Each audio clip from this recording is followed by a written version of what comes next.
Yeah, it should be starting later with putting the starting screen, I guess, because I cannot wait 10 minutes. 10 whole minutes to wait before starting the actual stream. It's a little bit much to me. So, without further ado, let's just start. So, today I'm going to be looking at making a game or trying to make a game for the Access Reset Game Jam, which I heard about today actually through my Discord server. One of the people in my Discord server is also making a game here. So they joined this as well.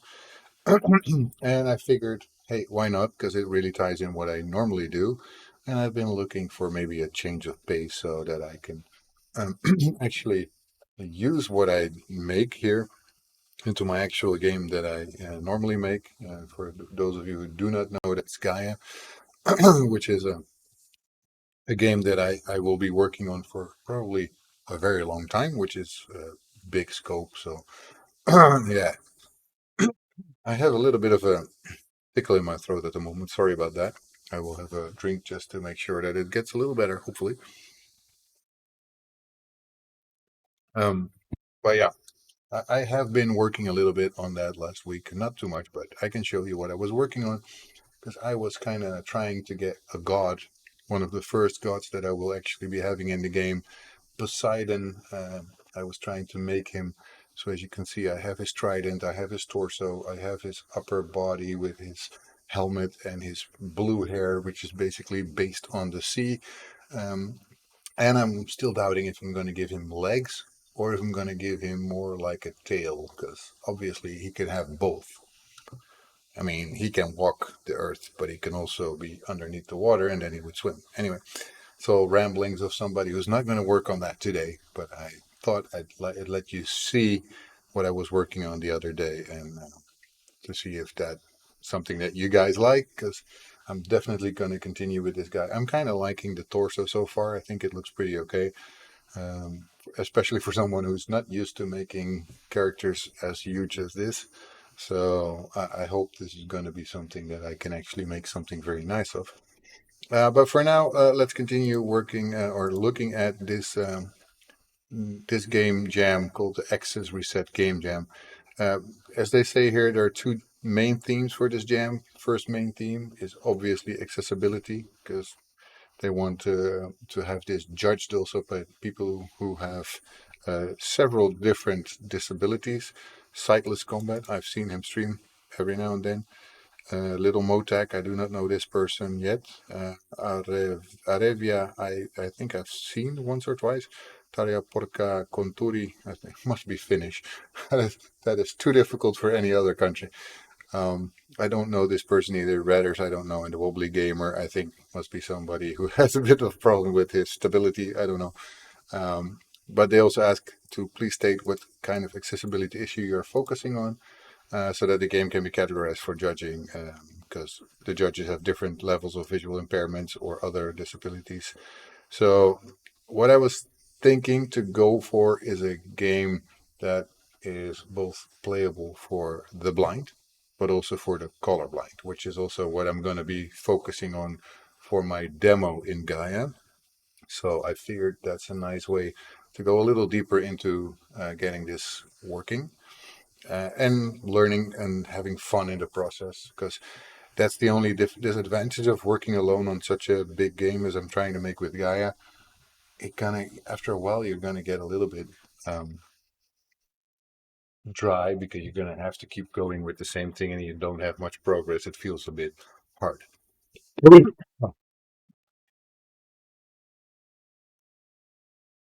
Um, and the second theme that they have is the theme of new beginnings, because they have just started a new year. And that immediately, I don't know about you guys, but immediately for me, that triggers something like a coming of age or something like that. So I also used to make for fun short movies, and one of the genres that you would get is like a coming of age story. So basically, somebody who's becoming an adult or getting used to life as being an adult or something like that. And in this case, what better way is maybe to get them used to a disability or something like that? I'm not sure yet. Could also be that could also be because I'm going to be brainstorming also in this session for sure. It could be that we're going to be seeing a character who's coming to a completely new part of his of his journey. So, for example, he's traveling through temples or whatever, and then finds a mirror that shows his own insecurities or bad sides, and then he overcomes them and can start a new life. Could be something like that. But I would also like to ask you guys maybe to think with me because I'm still starting this. I'm a week behind on schedule because people started a week ago. So I'm a little later than most people. Instead of 3 weeks, I will have 2 weeks only to make something accessible, and I have nothing yet. So I'm gonna have to start from scratch. Gonna have to build all the graphics. Gonna have to work on all the mechanics, the audio, because of course when I'm gonna work for blind, then the audio becomes very important. So audio, maybe music. I don't know if I will need music. Might be too distracting, especially when you're focusing on blind, because anything that is louder than the sounds that you want to be hearing can be distracting. So not sure yet if I will go for anything with music. But uh, anyway, if you guys have any ideas of what to make, please let me know, and don't be afraid to call out things in the chat. There's nothing that is crazy. There's nothing that is not doable. I just have in my brain a game loop that is no longer than 15 minutes because obviously I only have 2 weeks, and in those 2 weeks I do not have a ton of time. So I'm gonna have to work with what I got. So I was starting already with this little bit, little document with a theme, new beginnings, accessibilities to focus on blindness and color blindness. Now I have to have like a main character and an idea, and I might make a little bit of a storyline so that I can focus around that. And then just start with a simple thing like blocks and triangles or whatever and cubes or I don't know. I'm pretty sure that I will go for 2D, thinking of the scope and the speed in which I want to make things. Something 3D will also make less sense considering the fact that we're gonna make for blind and colorblind people, or at least sight impaired. Uh, so I would say 2D is the easiest and the most logical to make. So maybe I should also put that here as well somewhere. Being just gonna be cool to see it right. Oh, yeah, thank you. I have stiff competition because you guys are also doing this. Engine that I'm using most likely going to be Unity because I'm most proficient in Unity. I could try Unreal, but I've not really done much in Unreal. Unreal is also not very good for 2D. And I'm gonna think that this should be 2D just to make more sense. So I could use Game Maker, I guess technically. Game Maker Studio is now also pretty strong and free to use because it wasn't before. You had to have certain accounts. No, and Unreal I think is overkill for a 2D game, so I would not use Unreal for that. Uh, so I was thinking indeed to go Unity in this case. Godot could be an option, and except for the fact that I do not like too much GD script, and C sharp for me is still not a first rank citizen in Godot. So multimedia fusion, I have not used that before in my life. So this is going to be something that I could check, but I have no idea what it is like. So let's go there. Multimedia fusion, you said? Multimedia. What is that? Hmm. Visual programming tool.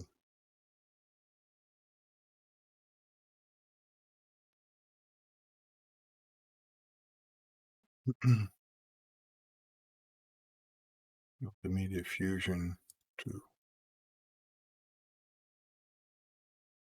It's a shame that it doesn't really show much about it, so I still don't know what it does. Everything you need. Complete creative flexibility, no need for previous programming knowledge. Well, I have programming knowledge. Why would I skip that? But um,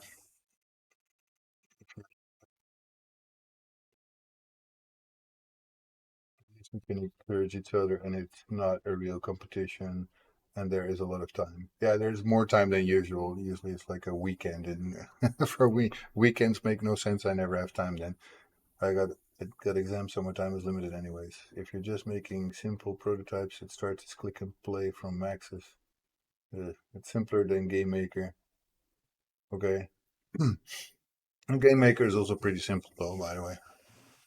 But first thing that I'm going to do is not even focus yet on anything in the engine. First, I want to know what I'm going to be making. So I'm thinking of storylines and stuff like that, and to see where I'm going. Um, I'm kind of going in my head with somebody who's just like I just was trying to say. I feel like something like a coming of age would certainly fit this type of game, especially with the new beginnings theme. Because new beginnings, yeah, you can go to anything. You could also make it like a loop. So if you would make a loop where somebody just starts all over again, like a Groundhog Day, then you also have a new beginning, right? That could also be theoretically.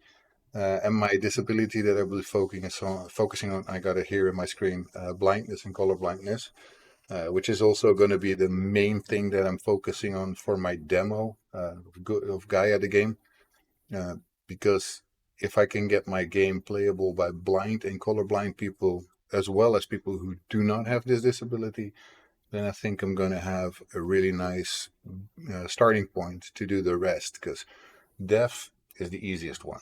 Deaf is basically you need to subtitle everything, and of course you will not be able to convey the kind of feeling that you can get from a sound and from music, but you can do pretty much an atmosphere with the graphics and the text that you do.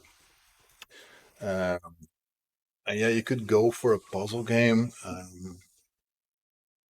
maybe a puzzle platformer, but I'm kind of my head is going to a place where there's a person. I don't know if a boy or a girl yet. And this person is inside in something like a temple or a forest or something where things are a little bit scary. They meet all sorts of opponents, and then in the end, the biggest opponent that they meet is a mirror, and that mirror shows them their weaknesses, but not just weaknesses, but also their bad parts. And they have to overcome their bad parts and their weaknesses in order to start anew and fresh. And that's what my initial thought was that I'm going for. That could be a puzzle platformer, but it could also be basically just like Gaia, a story driven game. And yes, audible games exist, but they're rare. But what I'm trying to make, and also trying to make with Gaia, is a game that's both audible for people who are blind, but still for people who are not blind, you can also have the graphics. And people who are colorblind still have graphics, but you need to make sure. And there's also a link to it, I think, in the Game Jam page I saw here down here. Accessibility guidelines and color contrast checker, which is very important for the color blindness. And if it's too hard to make everything all the way for blind, I might just go to the color contrast checker and go for color blindness. There's a flaw in that plot because a weakness perceived by another does not mean weakness for your personality. True that. But I mean, there's this general consensus. And welcome, by the way, Mrs. Unholy, because you're not here every week, so it's nice to have you on board today. Um, a weakness that you see from yourself in the mirror doesn't have to mean anyone else sees it. It's you see that as a weakness, or you see that as a bad point, like a bad quality of yourself. So, for example, you're Mr. Nice Guy to everybody. right? Or you're Mrs. Nice Guy if you're Mrs. Unholy. And you look at yourself in the mirror, and there you see this bad part that is hidden inside of you that nobody knows about, just you. But you need to overcome it in order to be the one that you want to be. Hey, Jackson man, welcome in, welcome in. So I'm kind of looking into that kind of direction. So not sure if I can actually do it, and I'm gonna have to prototype everything with blocks and circles and stuff like that, so that I have something that actually works before I start making any graphics, because graphics is usually the biggest time sink of this stuff. And audio, obviously, when we do accessibility, is going to be important. And I'm not great with audio, so I don't know if I can make my own audio, or if I can find audio that will fit the game. I might even have to look into AI to do some of the speech. Let's see what I can do. It's not said that it's not allowed, so because I'm alone, I don't have a team, so I'm gonna have to do this all alone, and I do not have like a ton of time. Um, by the way, I saw some, what was the engine that you said before?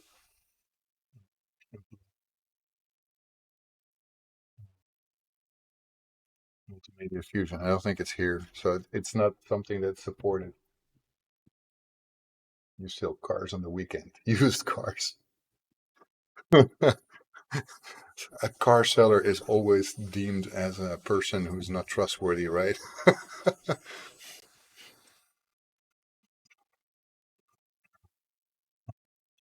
But used cars, oh my God, you go even to another level of trustiness. So I think I'm gonna have to have a look first also at this one and this one. Kind of want to know if there's anything that I did not know about yet. Um, yeah, so there's basic, intermediate, advanced, and a full list of guidelines. Some planning and effort, but still good general game design, complex adaptation, profound impairments, and specific niche mechanics.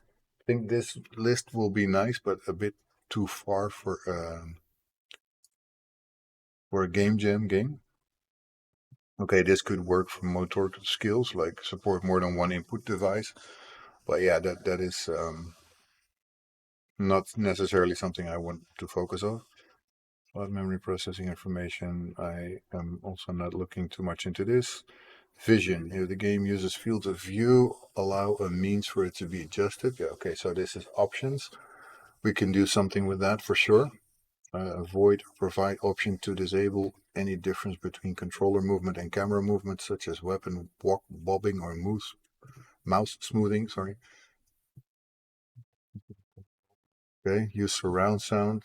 Surround sound might be interesting, but with a 2D game may be a little bit hard. Focus on existential symbolism over in literal. Yeah, yeah. I'm still in debate on what the actual game will be. Provide an option to turn off or hide background animation. Yeah, that is more for the people who are nearsighted, I guess. Ensure screen reader support for mobile devices. Screen reader support could be an option, but I think I will just voice everything. Provide an option to adjust contrast. That is not too hard to do. Ensure sound music choices for key objects, events are distinct from each other. Yeah, that's what I also say for Gaia, the game. That basically, if you're having a key moment, for example, you need to pick up an item. That should always be the same thing for if you have to pick an item up, or um, if you have to, if you're getting a key, for example, then it has a different distinct sound that you can recognize once you have it before. Um, and it should have a, a clear description before, so something should tell you already what it is. Okay, provide a choice of cursor, crosshair colors, and designs. I will not have that anyway. Give a clear indication that interactive elements are interactive. Yeah, that's with sounds, both basically. Ensure manual website are provided in a screen reader friendly format. Yeah, well, the screen reader, I don't know if that's an option. If you use a controller, you can involve haptics. Yes, that is an option. So vibrates when near something, except for the fact that I do not have a controller lying around here to basically um, designed for. I could. It's not that hard. I have one downstairs. Could always get one of those, but um, don't have it right now. Separate volume controls or mutes for effects, speech, and background music. Yeah, for sure. So the music should be able to be muted or turned down super low. The speech and the effects should be higher usually when you're blind. So avoid placing essential temporary information outside the player's eye line. Okay, so also probably the fonts and interfaces need to be able to be resized. Yeah, that is for the people who have lower vision. So these options seem like common sense, except for maybe the surround sound. Surround sound is a little harder when you have a 2D game. Um, but yeah, we can work with this, I guess. So, but the type of game, I'm thinking more like a 2D platformer or 2D adventure game, something like that. So, not too sophisticated, not too hard. Um, so let me put at least 2D adventure game or something. We're gonna have an adventure that we're gonna go on, and we're gonna discover a new beginning for ourselves, or something like that. So yeah, that's kind of symbolism, and doesn't have to be um, very difficult. Can also be that the game starts but different, so you look different or whatever. Something like that. Could be all sorts of things. And I'm thinking of a game loop that is not too long. Like I said before, like 10, maybe 15 minutes at the maximum should be doable. Longer will be hard. Um, so my initial idea that I just talked about would be something like something old, something like coming age story where the player needs some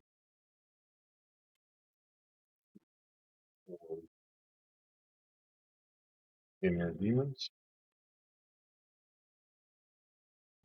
Like we could actually have fun with demons if we want. Oh yeah, the notification that just came in the screen. Like, of course, I'm not doing something different at the moment, which doesn't mean that my main game is still not my main focus. So anything that you could donate, or if you uh, want to subscribe to this channel, at the moment we have no subscribers yet. Um, and for some reason, I see that my link is not correct for the second one. I should have two different ones. That is not good. Why do I have a wrong one? Audio is going up and down. Maybe it's because I'm not always looking at the microphone. That could be. Um, Not sure. Let me go for a moment. I need to figure out what my link was for my other goal. No, that was not here. Sorry. Which, no, I'm not going to look at somebody else. Don't worry. Mic placement is right here, right underneath me. Um, should normally not go up and down, but yeah. Goal. This one should be,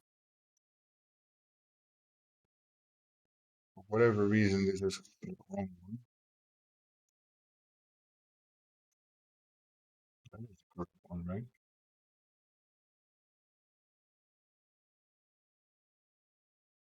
They have both the same link.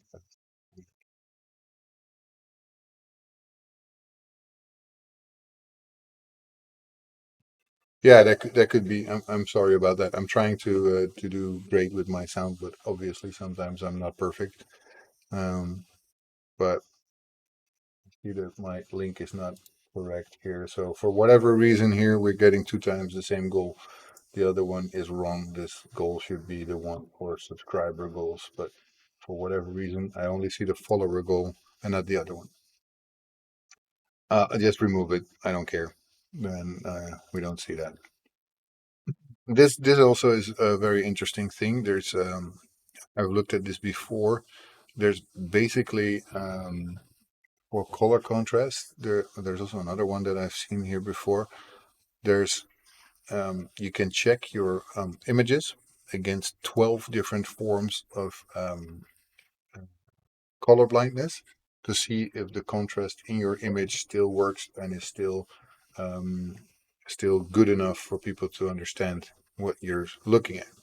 Anyway, I think that's all for later concern. We know what we need to do for getting a game accessible. That's a lot of things, and we need to work on an idea and a main character and stuff like that. And then we can start making something maybe in Unity to prototype some ideas and to make some simple controls. Start working on a game. Story should not be too complicated, I think. Otherwise, I will not be able to make it. I just have a short time. Um, but I think these are the most important parts. I want to aim for the blindness and the colorblind people. So color should have high contrast, I guess. Um, if I also cater for nearsightedness and stuff like that, which makes sense if you're going for blind and colorblind, then also interface things should be worked on, scalable. Font sizes should be able to be adjusted and stuff like that. So this is my initial idea. I think I'm going to have a lot more than that. Um, just not sure yet what to do. And please feed me information if you think do this, do that, or please try that. That will be absolutely awesome, or stuff like that. I am open to anything. And you're slightly colorblind, and low contrast art hurts my eyes looking at it. Yeah. So, for example, let me check one thing against you. So, for example, this color, these colors for Poseidon, which is actually for my main game Gaia. How do they work for you? Is this something that works for you? Does it is it still something you could be reading what it is, or is that totally unreadable for you?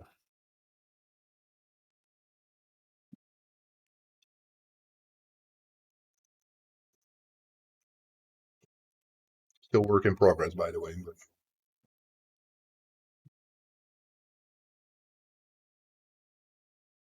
okay, so most common complaint for you would be text on backgrounds with poor contrast. Yeah, yeah. So not, for example, to have a dark text on a dark gray background or something, so you can hardly read the difference, which makes sense, obviously. So that I can imagine. I have sometimes, I'm not colorblind as far as I know, but I have the same sometimes on TV when they project the text in, for example, white on an almost white background. It's really terrible. So okay, kind of cool to hear that, Contulu. Very nice, thank you. Because that is something that I need to know also for my art that I'm making for Gaia. I'm checking every now and then against color blindness sites to see if my art would hold up or is readable enough, because that is also something that um, is very important. So there's double outline where you stack white next to black, white next to black. Where do you see a double outline? I mean this, because I have basically dark blue, and the only place that has a black is here. And this is still background, so I could fill that up with something else, and you would not see anything.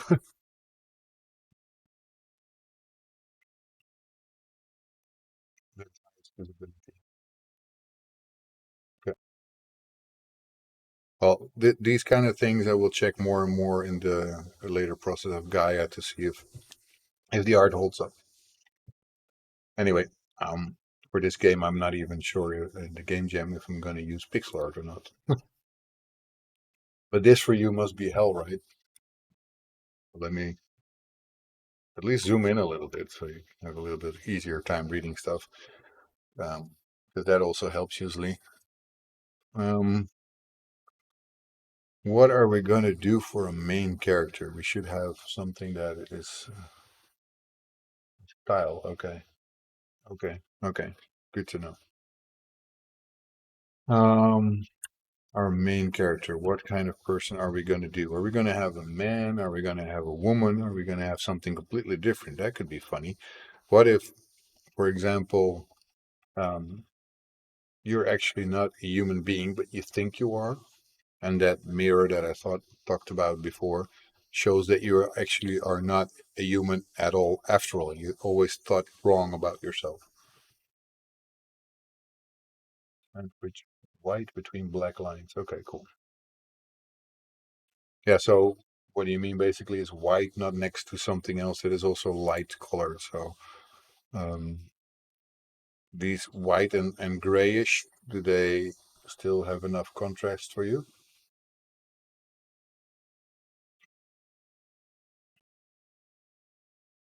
Very easy to see. Okay. I'm I'm I'm always finding this part the hardest. I don't know about you guys, but for me, it's very hard to think of the first idea that makes you get going. Um, I have tons of ideas, but I'm also having to think of scope creep. Basically, you don't want to have a huge scope for a 2 week game when you don't have time to work on it every day, which I don't because I have a full time job. I have wife, I have kids. So my evening hours should be the moments that I do this. Um, so I will have to think of something that I can actually, if you don't mind, I have an old concept. I never mind. I don't mind anything. Ideas are always welcome. Like I said before, I welcome you guys to think with me and to get something going that we can actually do in the amount of time that we have, because that amount is very limited. So the more info, the more ideas and helpful things, the better we can make this. So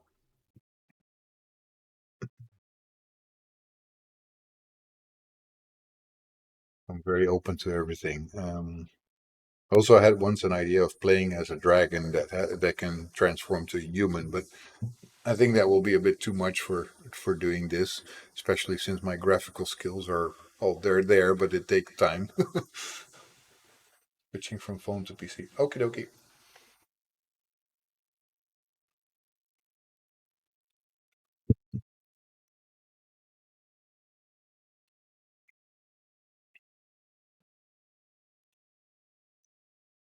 It's a shame that I cannot see my subscriber goal down here. I thought I did before. It's a shame. Well, anyway, I'm aiming for the first 10 subscribers. I have zero at the moment, so any subscribers are cool. um, yeah, so main character. Could also do some inspiration basically from the people who are judging. Like maybe I take a name of this. Maybe Arevia, which I think is a pretty cool name. The idea was you didn't give them a gender, but it was a bit dicey in today's landscape, I'll tell you anyway. Bit more or less how you play determines how your character identifies. Okay. So you have an idea where you play as a non-determined thing, yet you don't know what you are. Would that mean that you do not see yourself? So you would basically not be visible?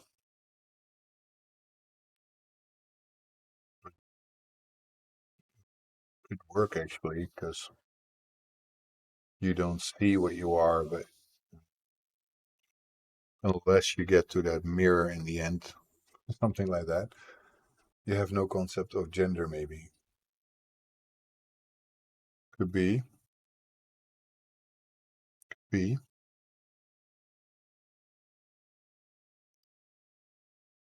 Hmm. All things are learned after all. True. All things that you do in life are learned, and you don't know what you are until somebody tells you. So, as a kid, you also don't know if you're a boy or a girl until somebody tells you that you're a boy or a girl. And even then, you might not feel that you're that way. So, you could also have like new beginnings of coming out of the closet kind of thing, like where you identify more as the other gender. But that is also something you could have done.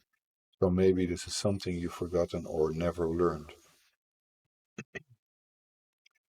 Kind of like the idea of still the same kind of thing that I said before, like a coming of age thing where you well, maybe the entire game long you're portrayed like being a human, like a man or a woman, doesn't matter really. And that mirror shows that you are actually neither of those. Wouldn't be as controversial, but now you'd have to be very careful. Wait up. Because when I had this idea, the world was different. Yeah, true. What if you're genderless but can be anything? Yeah, I mean, I am after all Dragon Spirit Games. What if I think as a player that I'm a person, but when in fact I'm actually a dragon, and the mirror shows what I am. And in the beginning, I'm like, huh, that's not me. I have to figure out what I am. But before that, you have to overcome some challenges and stuff like that. And maybe you're even fighting your own kind, don't even know that you're that way. And you have to get to terms with the fact that you are a dragon. Can imagine themselves to be people, and then they are. Since they're magical creatures. Yeah, that's true. I know a lot of dragons. I'm a dragon myself, but if you've never known that you could turn into a dragon or that you were a dragon in the first place, that might be pretty cool to just figure out that you actually are one. Maybe you've been fighting them your entire life. You have no idea um, that you're actually fighting your own kind. That could be something like that. Yeah, there might be too hard because drawing dragons is okay, but quite hard. Um, Overthinking it, I think.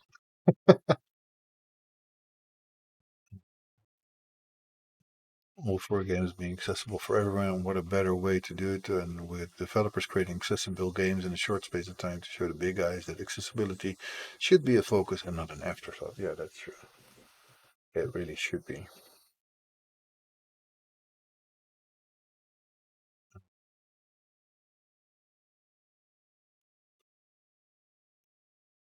Well, we can start with it at least with that kind of idea. So, and I actually think that I can get away with using a name actually from the judges. Might be fun. Well, my name is Arabia. No clue if that's the way you're pronouncing it, but in a game where accessibility is key, you probably want something propelling them forward rather than finding ways to stop them. Mm, yeah, maybe. Um, from what I've learned, people with disabilities just like challenge just as much as the people who are without any disabilities. Um, so Arabia for me sounds like a woman, by the way. I think so, right? Be somebody's on Twitter or something. Let me look that up. I might already know them.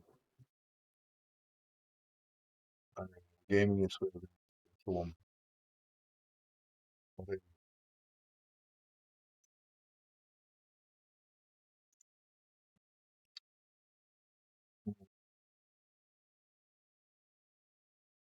Be sensitive to their disability. Yes, yes, yes, yes. So it has to cater into the problems that they face, and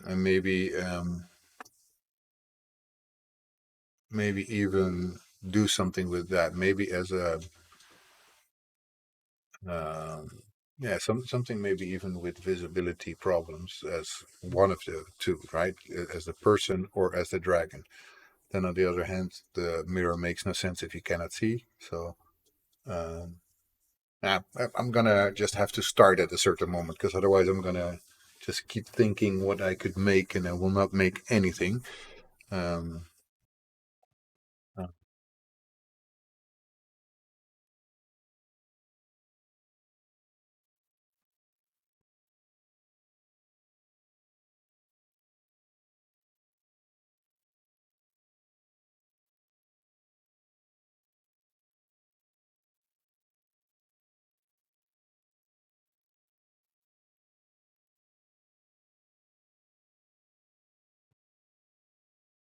Dragon seems good, and a lot of people love dragons. Hey, and I'm Dragon Spirit Games, so if I do not do a dragon, I will hate myself.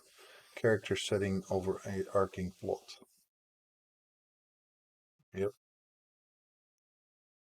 So that could be a good way to go for something like this.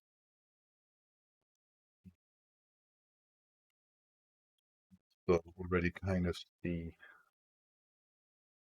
title coming out of this, maybe. We got a title here somewhere.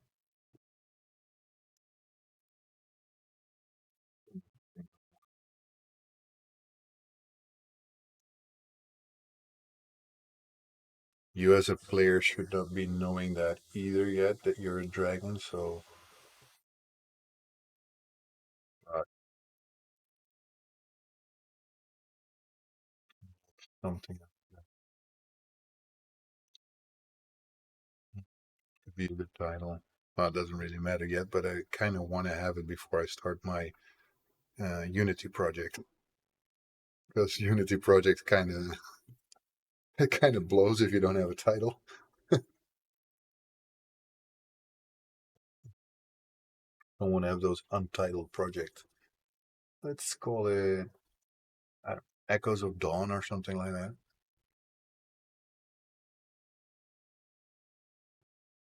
Or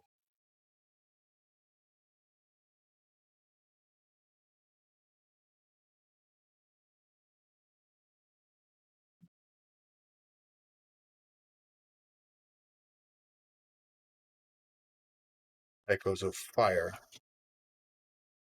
Sounds like a cool name. For now, it's a working title at least.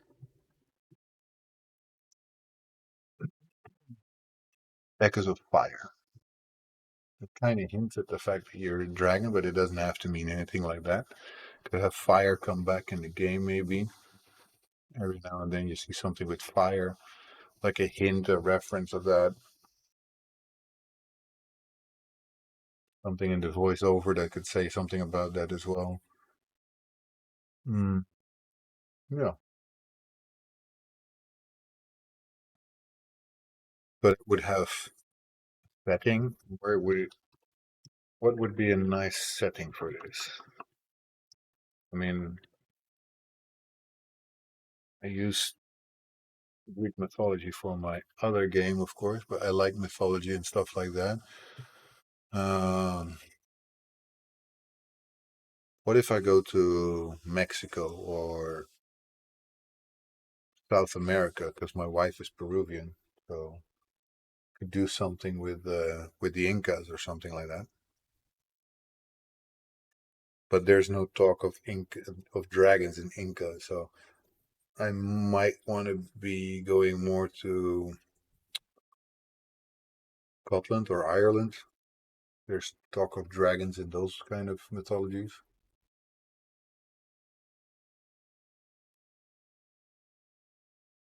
Let me check. Um, Dragon, Irish mythology. Okay. Dragons of Ireland. So yeah, there's dragons. Okay. I don't like them if they don't have dragons. Celtic mythology.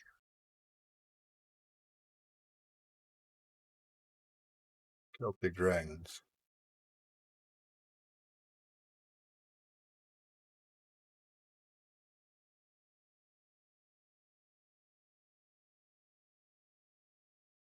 Okay.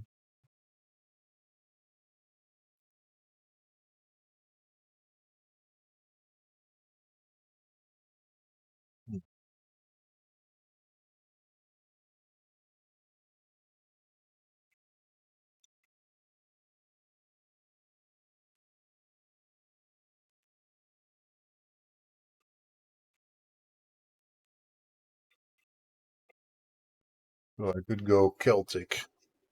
That could be interesting. I just take some liberty and give them wings instead because I don't like them without wings. or Western dragons, like Western. The Eastern dragons I don't like in style. European dragon.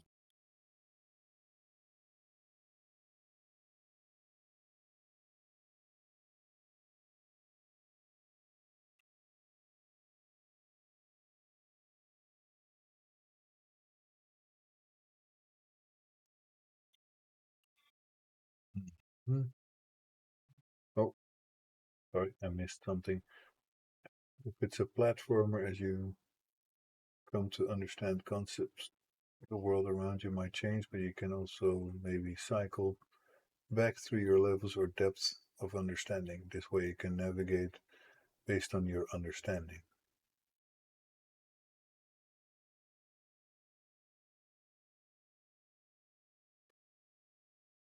Sounds interesting. So maybe you go back to a level where you might not have been able to do something yet. So let's say you learn what a tree is, now you see trees. Yeah, that could be. So basically, you start as somebody who knows mm, not much about her origin. She doesn't know who she is. She doesn't know what she is. She doesn't know what everything is that she sees around her, except for maybe some very basic things. Stretch. Oh, that's a good thing. Yeah. Oh, twice stretching. Thank you for the stretch. That's really needed. Welcome back, Patrick.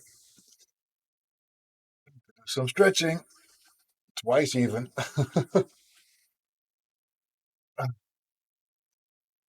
Going into the hole in the wall, by the way, here. Hope there's nothing scary in the hole. Kind of neat, especially in this very low area because I reached the roof already.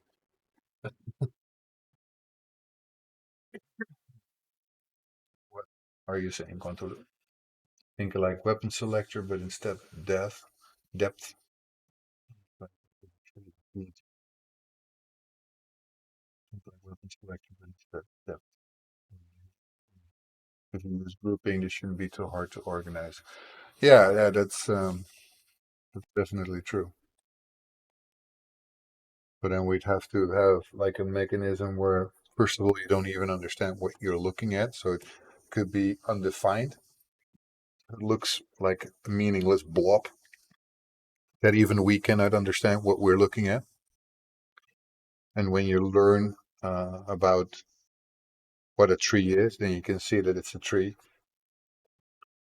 and then you can actually do something with the tree, burn it down or whatever.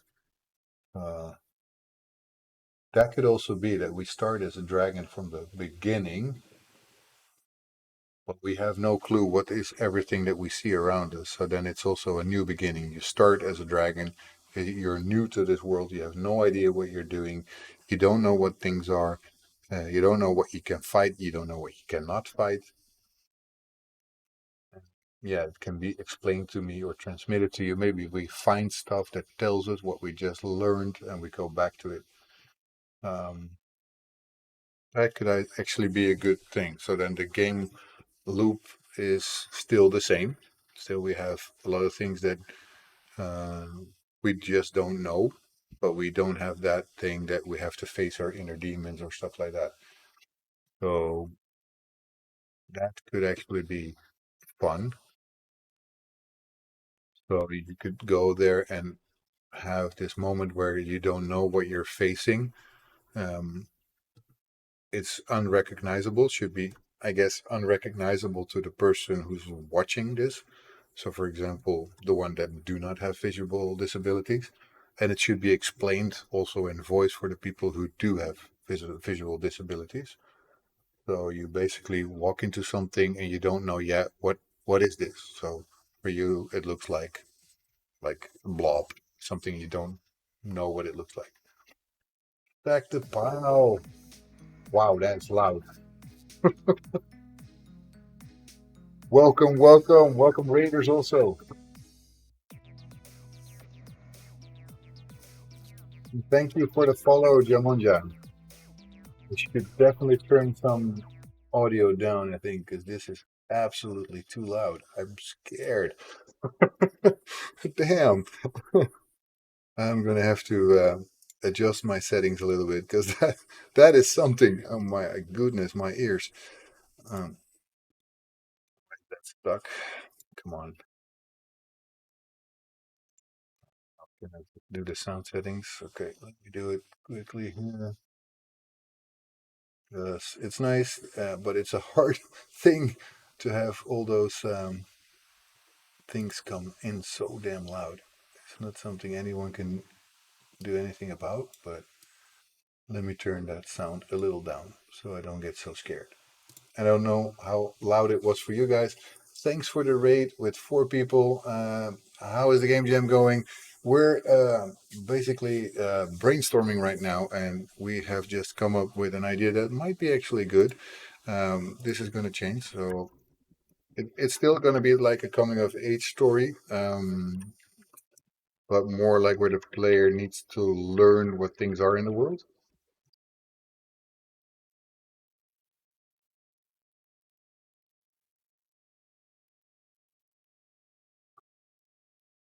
In order to overcome them, basically. We were just talking about the example, for example, that you do not know what a tree is. So for you, it's just a meaningless blob.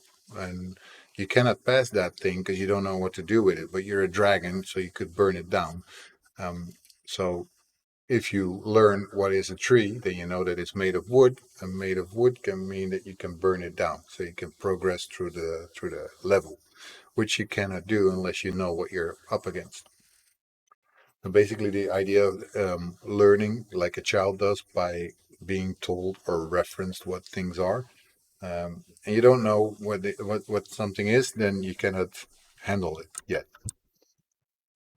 So this becomes like a young dragon. No idea what things are that he faces.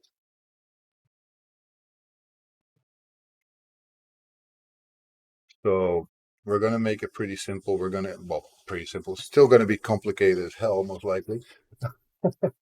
But we're gonna keep it like building this in 2D and keep it as simple as possible, at least in the beginning. So I will just be a block in the beginning or a cylinder, I don't care. But you're just gonna walk around and face things that you cannot destroy yet because you do not know yet what you are facing, what is in front of you. There's things that will tell you what it was that you're facing, and then you will be able to identify them and do something with that. So that means that you will have things change in the world depending on what you just found out. If you don't know yet what that thing is, that will look shapeless to you. You have no idea what it is. Obviously, with the accessibility for blind and colorblind people in mind, especially blind, because colorblind might not have that big a problem, but for blind people, we'd also would have to describe what we're facing, that we don't know what to do with this yet.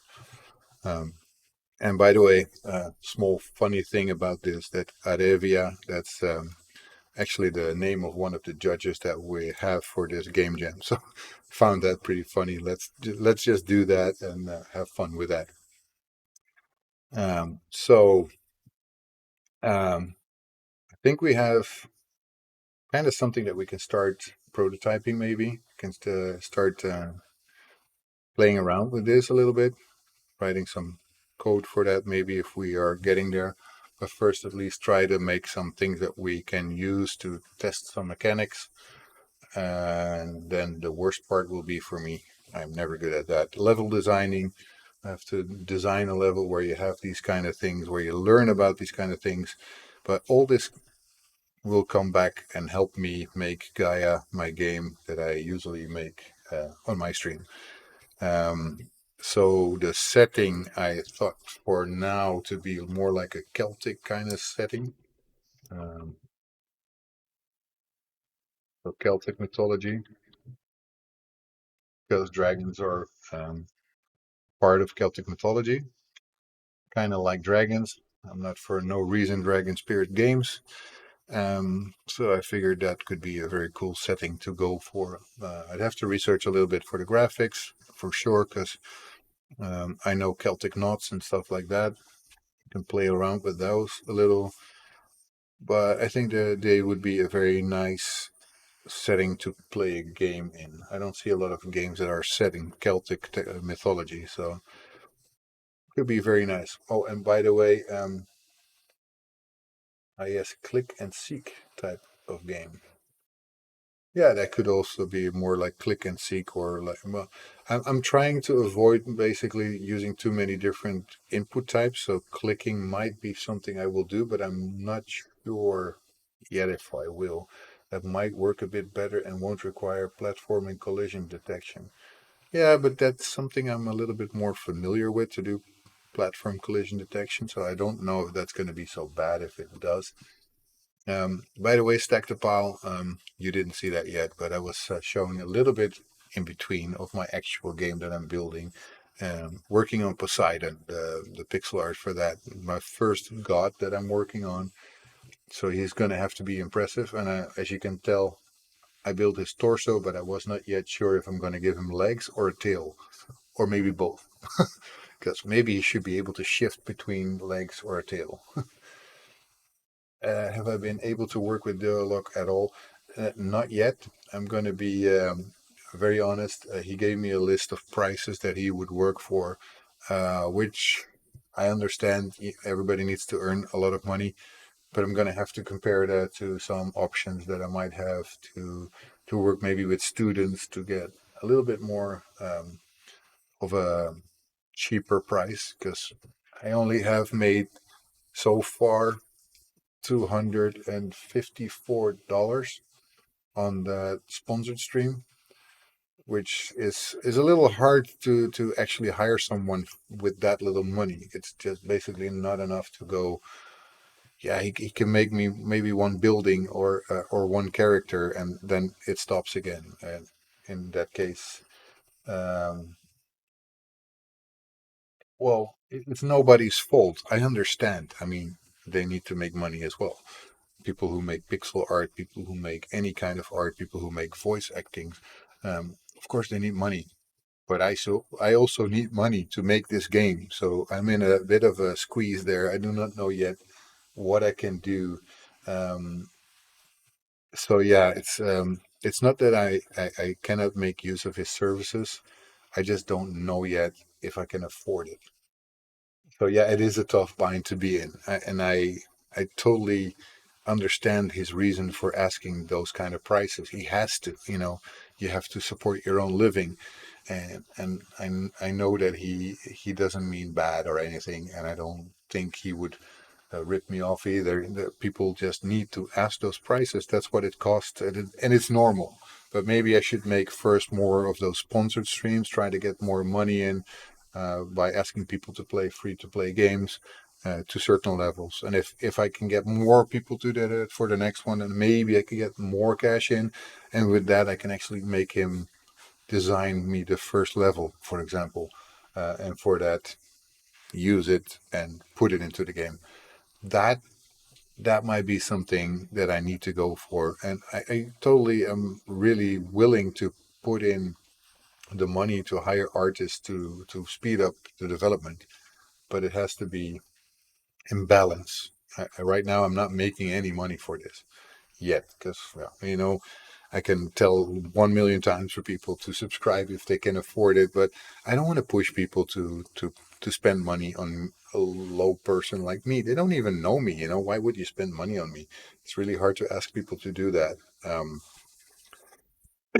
I only know that I think I have a pretty good idea and a pretty unique idea to make a game that is accessible for everyone, um, and still will be fun for people who do not have disabilities, because that is the thing that people do not realize how much work that is, and um, how difficult it is to cater to both.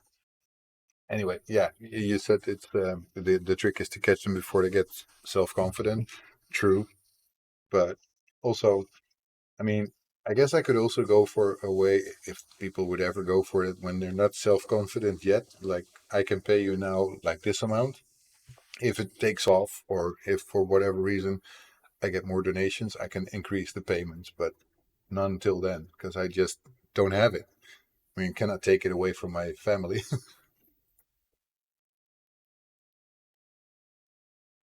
Ah, yeah, yeah. I also need to have some comparison, of course, because of course he probably will want to negotiate, but I also don't want to make him under under how do you say that, undervalue himself, because of course the work he does would be worth a certain price, and if he can match my style and improve that and be faster, it probably is worth it. It's just that at this moment I'm not yet there that I can afford such a thing. And yes, part of business is indeed negotiating costs, so that is true. uh, anyway, now that you guys have seen Poseidon as I make him so far, I did say thank you for the follow, right? Didn't I not? Jamonja, nice name by the way, Jamonja. I don't see that very often. I see that sometimes I fall out of the chat room. I don't know why that is, but it happens. Doesn't much, I think, but it does happen.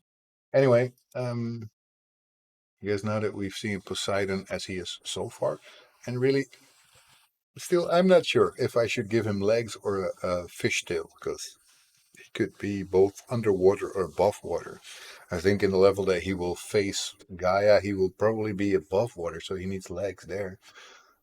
Mm, kind of in a bind there because I know Poseidon can have legs, but also can have a tail. So it's a matter of choice. I might make him both ways. I don't know yet. But I guess now it would be a great time to basically start um, making a new game in Unity. Start a new project. 2022.3.13 at 1. Go for 2D URP. Let me show you guys. Oh, that's so big. I hate when going from one screen to the other. It doesn't. There we go. Now it finally does that. Let me call that. What should I call that? Echoes of Fire, right? Echoes of Fire.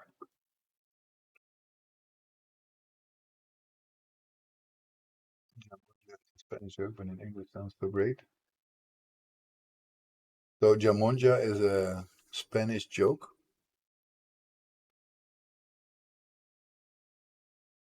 Jamonja. Because if you pronounce it in Spanish, the J is a ja. Jamon. Jamonja. Or maybe I just don't know the joke. Probably not. Select my organization here. Not that I'm going to actually put it in a Unity Cloud. I'm just going to put it later in GitHub. Usually do that. So let's create my project. And this will take a while. We don't need this anymore. Let's put this down.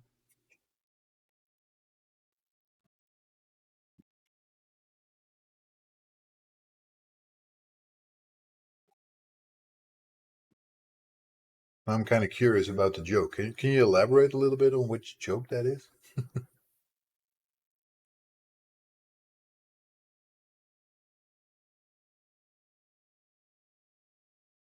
This is always the part where I have to be able to talk a little bit because this takes a while. The first time you build that project, because it's empty, it takes a while. So maybe I'll just start by going to my GitHub. You guys don't have to see that though. I will just put that in another screen because otherwise you will see my GitHub credentials and stuff like that.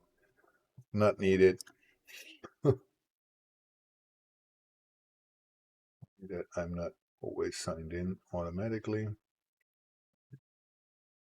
Go to my authenticator, which is kind of good. You guys don't have to know everything, right? A lot of things you can know, but you don't have to see that stuff. So my GitHub, 6 seconds is a bit short.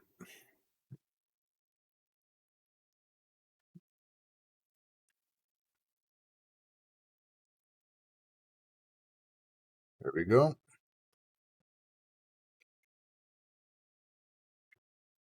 Put it back now.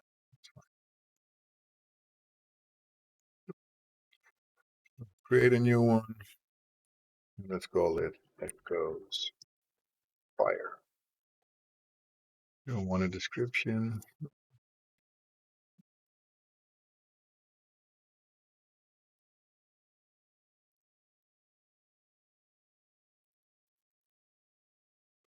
Good enough. I don't need all this stuff. I will do that later. Get repository while you wait for the project to load.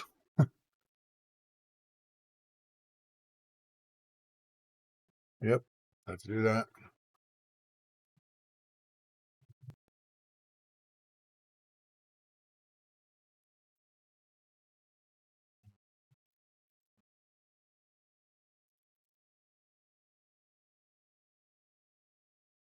Echoes of Fire.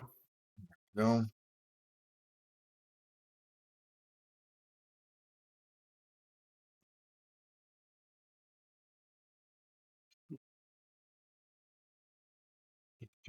There's something kids say like a tongue twister or something like that. Yeah, I think more or less understand what you mean. Come on. Come on, like something like ham, right? Japanese, I know they use those extensively at times. Yeah, people sometimes do that. Okay, so I have my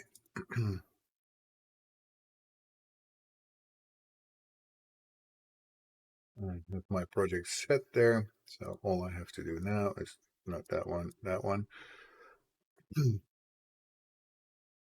Basically fill out all these things. I'm usually lazy with that. I just want to connect it to my GitHub repository so I have everything set.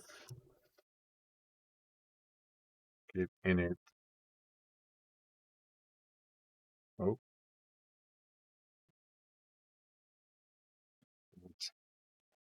dot. Oh, that was not smart. I always forget this part. Uh,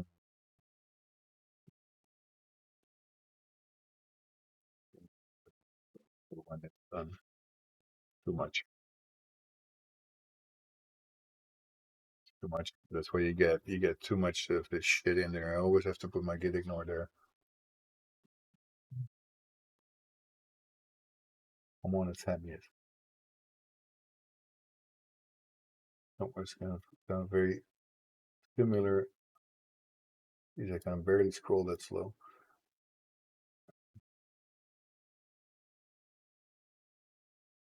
Confident is a hat trick.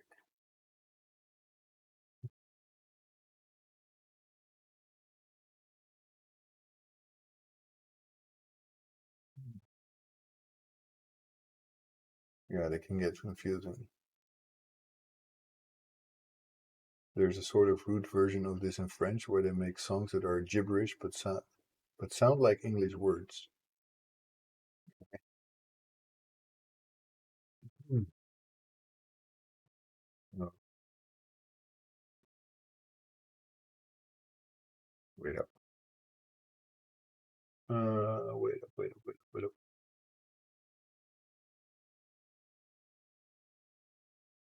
With a fire. Maybe just should throw away the Git file.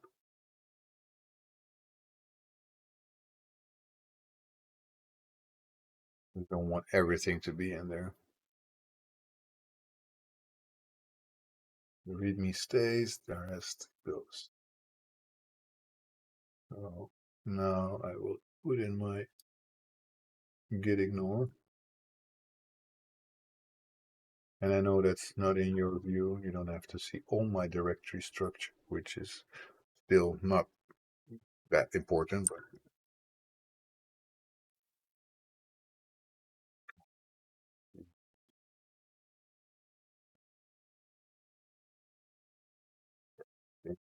Wanted to check for a second that it's actually still good.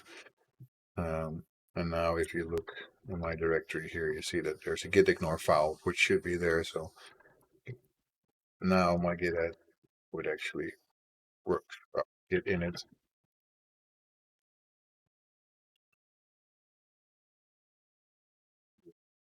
But that last part would be like this stuff. I don't want to do that myself. I just hate to say first. I always say initial. I don't know why. Just a feeling, I guess. Git branch, and then this shit all has to be done. I guess you can just copy it all at once.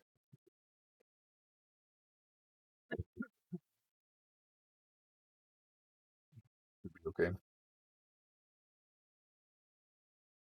There we go. So now I have my initial project set up,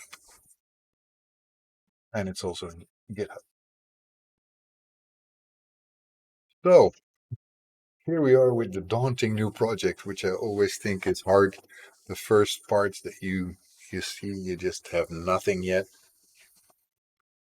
So we're just gonna have to start with the most basic of worlds, and might even copy some from another project that I did before because that's like the basic of a platformer. Um, really, I didn't know. That's funny because we do something like that in Spain where we end words in ing to sound like English, and we call Span English. We have Dunglish in Dutch, and that is really the funniest thing you will ever hear. So you probably know things like a vacuum cleaner, right, or the hose of a vacuum cleaner. In English, in Dunglish, which is Dutch English, you would say dust sucker snake, or it's raining steel pipes. And that's because we have an expression in the Netherlands saying het regent pijpenstelen, which basically means that it's raining very hard. And we would say it's raining steel pipes because it's a literal translation of what we say in Dutch. And it's hilarious. There's an actual website of that called Make That the Catwise. Also from a Dutch expression, maak dat de katwijs. If you would translate that literally, it says make that the catwise. So um, you can say whatever you want. Basically, it means like yeah, whatever. That's what it means. And that website is, I think, hugely successful. It has a lot of people following that, and they have the most insane things that they translate literally. And it really sometimes it is perfect for a day of having fun that you cannot understand. Be good for title generation. Yeah, I mean, those kind of things would be absolutely funny if you have somebody who understands the Dutch part of it. Otherwise, they make no sense. You know? If you'd say the dust sucker snake, then nobody would like, huh? What is that? And then it's about a vacuum cleaner, a game about a vacuum cleaner. I actually saw the other day that somebody made a game about a car tire or something, at least a tire, which reminded me of a movie that I saw long ago, or a horror movie actually. Horror. It's called Rubber, which is also about a tire that's going on a killing spree. It's hilarious. There's so many fun things that you can do with language, and but also with those kind of things. And if you hear the name Rubber, you could also think something completely different, which is much more sexual related. But hey, let's not go there. It's not that I make this for every age. I don't think a kid of 6 years old or 8 years old should watch my stream. But um, there's moments where you would be like, okay, this is a little bit over the edge. Maybe should not do that. And let's see, where did I have my you know, um, I have I have so many projects at the moment. Doesn't matter. I'm not gonna try and replicate it anyway. Let's just make a part of ground or something, like a 2D object, right? Let's go for square, and let's call this ground. Make it pretty easy, right? So you don't have to go overboard and do crazy stuff with this. So let's make it lower. Doesn't have to be super high. Let's go for 0.5. I want it to be basically 0, 0, 0. I want everything centered from the beginning so I can work easier with scale and stuff like that. And then I can basically make this wider. So let's make this, well, I don't know how big the screen will be, 20. That's a little too much for the screen. 18. Also still a little bit too much, but I will go for this so I can fill the entire bottom. The position would be like, that's too far. 7, 6, 5. Oh, that's the other way around. Okay, -5. 4.5. That's not that there. Well, we can always move the camera a bit, but I would say -5 is okay. And the bottom, that's what I want. That's my ground. And then let's go for another 2D object. I guess a capsule would be logical for a player, right? Player. In this case, that would be, what was her name again? Arevia.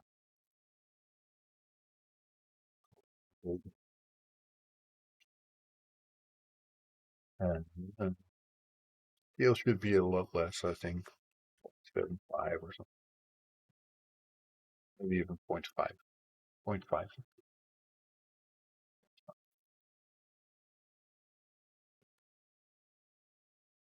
That's more or less what I want it to be. Let's reset them. No, I wasn't intended to do that one.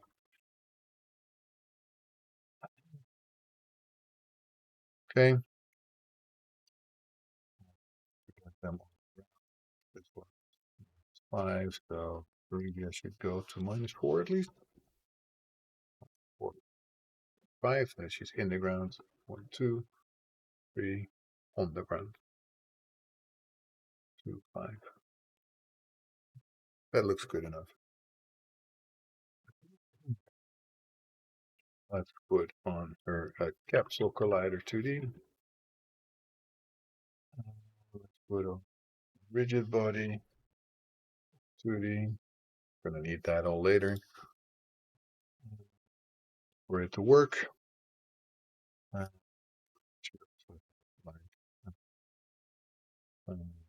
go box collider 2D. I was always look for which one it is, but collider 2D. It for now. That should mean that she will fall to the ground no matter what. Let's see if that's true. She should not fall through. Okay, you got that okay.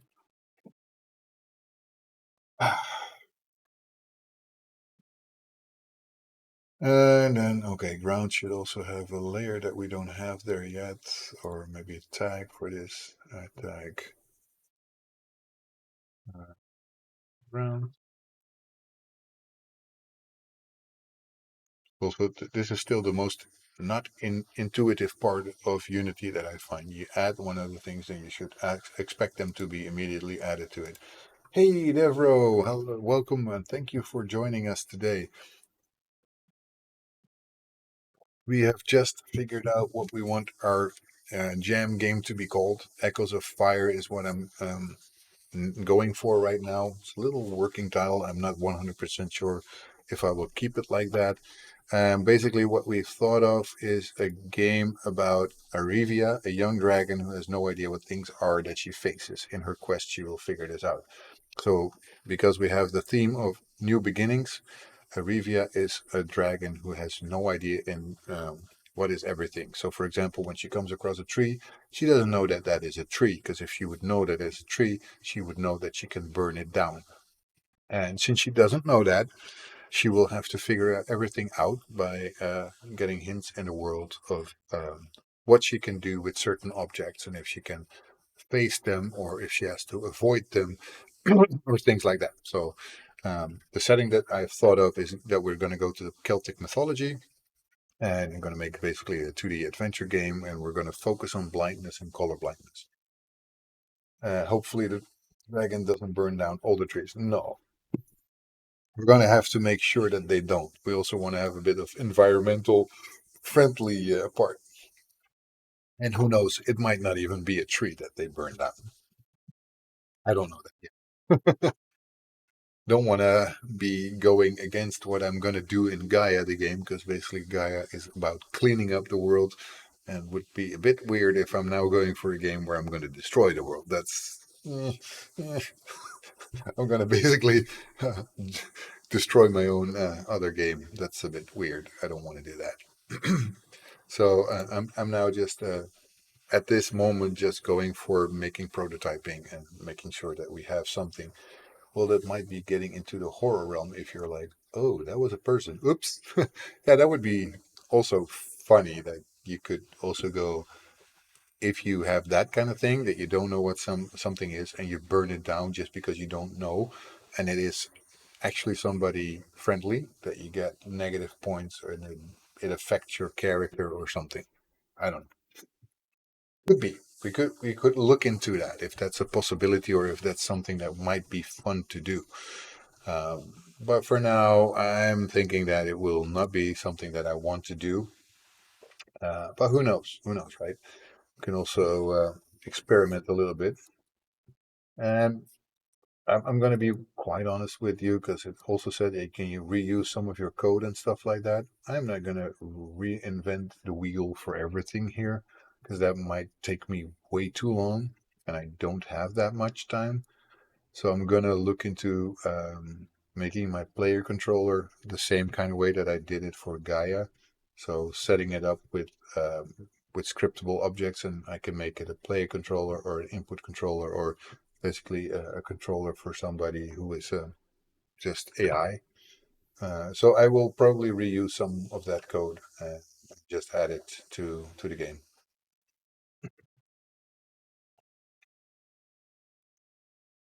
Plastic ignorance fueled by fear. They must have a tail. They must have a tail. And they might use it also, you know. Maybe they can flip somebody with their tail or something. If you learn that something is just easily flipped over, then why would you burn it? Just saves you the energy of burning them.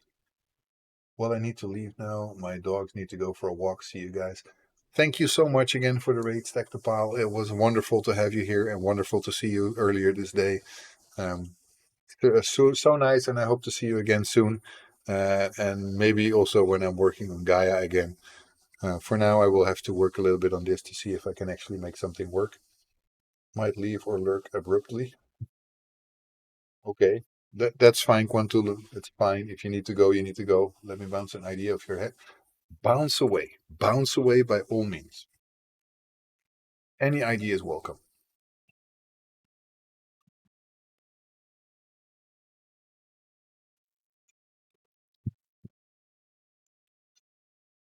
I'm gonna have to make any control anyway. So I'm gonna.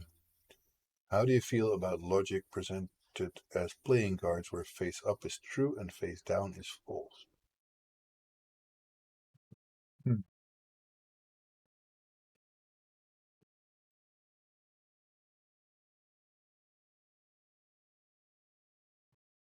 I would have to have a little bit more context, I guess. So basically, you get into a decision and you have to choose from your playing card what you want to do with it, because that would make sense in a way. So this is a visual representation of logic chunks. So yeah, so as a player, you face a logic decision and you're making it either true or false. So you're gonna choose whether you're seeing a tree or not, for example. Yeah, I'm thinking in how I would implement it and if it would make sense, especially having accessibility in mind, because obviously they cannot see the card, so I'd have to do something with audio to make them understand that there's a card. This is actually for something else. Maybe you build a deck from cards you find. Yeah, that could be fun. But if you can use it, that's well enough. Hmm. Well, first let me get some movement in our little player and stuff like that, because that's also very important. And to make sure that we do not fall over, there's the constraint on the z-axis. We do not want to fall over. Classic thing to forget. My other variant is more complex and involves dice. Oh, dice. A dice throwing game that you're gonna decide if you're gonna step 3 steps forward or 2. Each sided dice represents a chunk of code. Ooh, okay. Clearly, you have some very interesting ideas, that's for sure. But not sure if I can implement that in the time constraint that we have for making uh, basically a simple game. Because that's what it's supposed to be, a simple game, right? We don't have ages of time. Uh,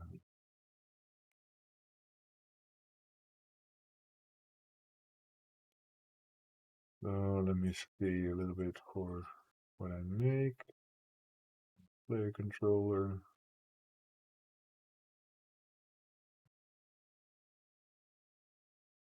Input controller, player control. Oh yeah, we should add before I do anything. Window, package manager, input controller, Unity input system, because I'm not going to do that with the old one. Would be nice if it just comes up.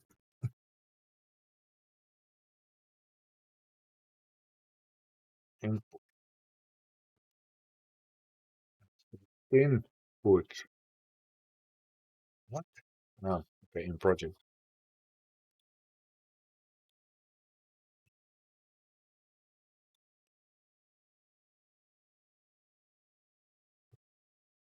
Input.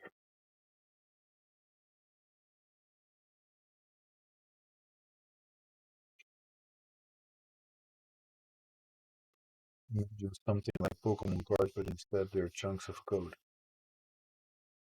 I know somebody who would love this. Incredible would. The other day he had a game that he made for a game jam where you have to code your way out of the game. Pretty cool.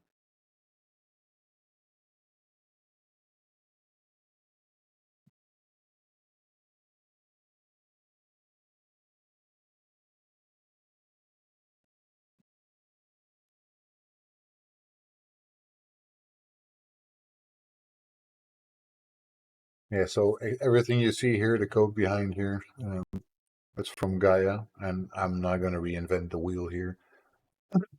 That would just take me too much time to do it again because that took me like 4 hours to program. I don't want to do that again all in one day because I don't think that makes any sense. Hmm. So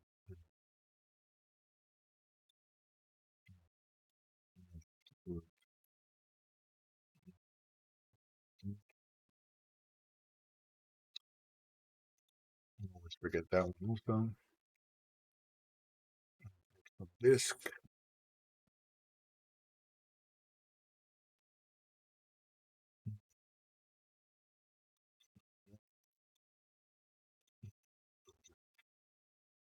packages tools, package JSON. There we go. Commercial break. Oh, I don't even get patient for that. I should get that in my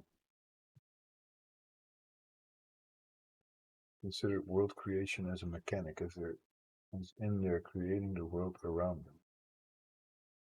I have not. Oh, broad sweeping idea for a guy.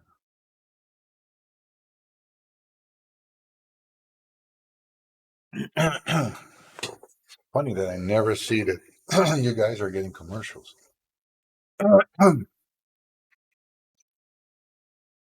Gaia to me has strong ties to creation, but that's just my interpretation of it. True, that is Gaia the goddess who has a lot of binds to creation because obviously she's the Mother Earth. So Mother Earth has bindings towards world creation for sure. Um, but the main character Gaia does less creation, obviously, because she's my daughter.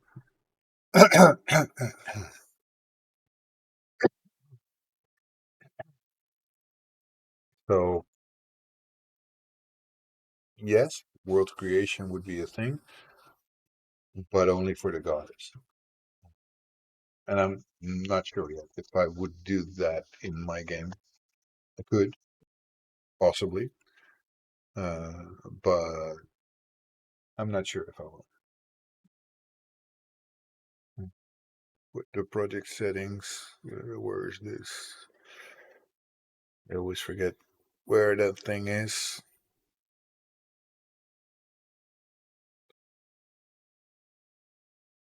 Editor, there you go. Root namespace. Games.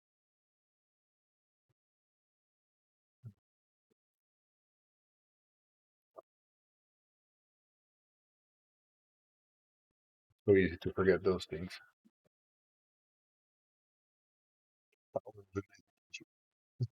Yeah, I have a lot of imagination, so that's good. That's why my games are getting anywhere. Otherwise, I would not get anywhere at all. uh, might have a look if I can actually find a model of a simple 2D pixel art dragon, just to have a little bit of a visual.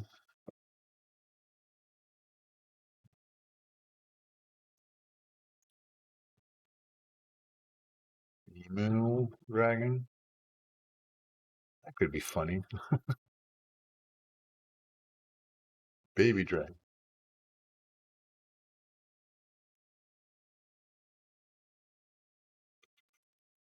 I'm not even sure if I'm gonna go for pixel art in the first place, but ooh, a cool one here. Dragon foe, which I obviously I never get to that one immediately. Right here, not free. Could make that, but it takes a little bit of time to do. But the animation of it would take me forever.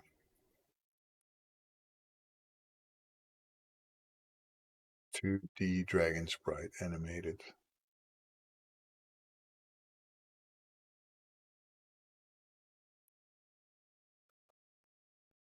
Anything that's actually free. Uh, Sort by. You cannot search anymore for price. Thought you could. Deep Dive Game Studio. Oh, I don't have to pay for this one. But it's a bit too much top down. Anyway, I should probably not look at this yet because I'm not there yet. You can build it in pieces using squares and rectangles. Yeah, for sure. Or I could maybe make something in Photoshop and just try to make anything that looks remotely dragon-like. I mean, I can draw. I drew a dragon a while ago for my daughter to make her something that she can actually, yeah, vector. Something like that would probably work. I might do that. I'm not sure. I might go for the most simple kind of art that I can actually find. But I wanted to somehow look feminine to fit the name. Imagine a stained glass dragon. Yeah, that would be cool. I might actually go for a little bit of a strange art style. I don't know yet. That would be probably pretty cool. Um, but yeah, stained glass is not used too much. No, it's actually not used at all, especially not for a character. You would be going for maybe a style where everything is the entire world looks a little weird, like stained glass, because you have no idea what it should look like. Could be that could be absolutely cool, like stained glass trees, stained glass rocks, and everything like that. Maybe the dragon is an existential idea of something else. Imagine dragons I could get in trouble if I use it Imagine Dragons. Oh my God. I am already doing this for 1.5 hours, and all I've got so far is ground, a square, and a capsule. Yay, I got so much done. Oh my God, this is gonna totally blow. I hope I'm gonna get anywhere, man. Anyway, let's create first my player controller. And I'm gonna get a lot of mistakes in the beginning because I need to base that off something else. Um, it's gonna be using the input controller, but I don't care. All I want to do for now is just create this a little faster copy paste stuff, because basically that's what it's gonna do. It's what ground is so important. It's what we stand on. True, true. You got a point there, Quantulu.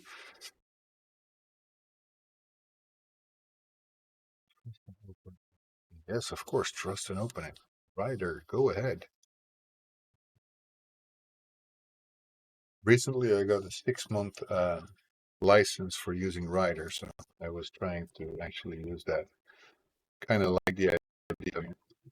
A lot of people are swearing on using Ryder, so instead of copied one thing too much, nope, it's just indented wrong.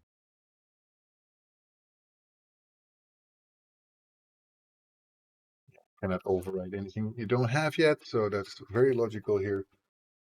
You're going with what you already know. Yeah, have a platformer engine. It was a headache to work with, despite making platformers easier to make. Yeah. Yeah, I mean, once you have it already, why on earth would you make it twice? That is so not logical. Mm, would be nice if I saw everything in that directory, but I don't. So let's just do it like that. It's a very easy abstract class that I'm using for that input controller anyway. It's a scriptable object, so it should be pretty easy to use.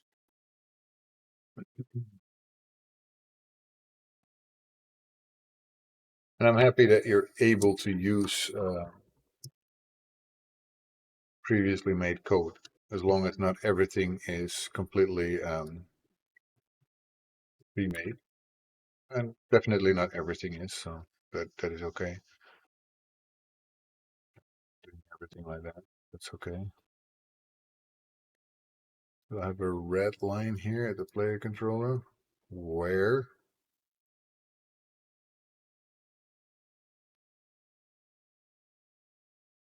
We'll get rid of it later, I guess. Get a controller also. Gonna be basically not doing much yet. Still need it.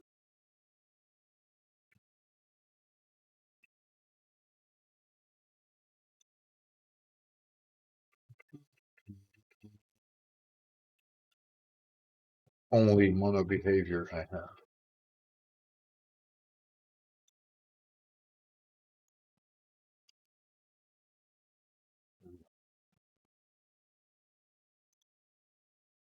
Makes no sense that it's still going crazy. Wonder what it's not liking. Player input. Okay. The engine input system player inputs. Because in my other game, I made my player input, which I still don't have done yet.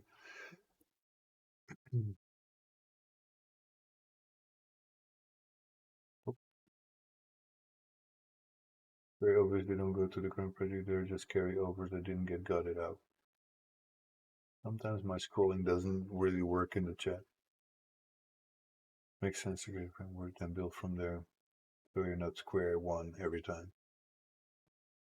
Though, know a developer too who, if you look into their code asset, you'll find pieces of other projects in there. Yeah, yeah. Why would you want to rebuild everything from scratch every single time? Because there's basically makes no sense to do that. So I'm gonna want to put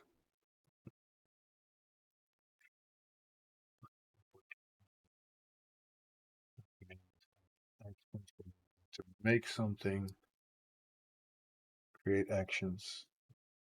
I'm going to put them in input actions. Logical. UI will not do much. Move is okay. Look makes no sense. So delete that one. Fire also doesn't make any sense. Delete that one. I might make jump. For now, I will add that to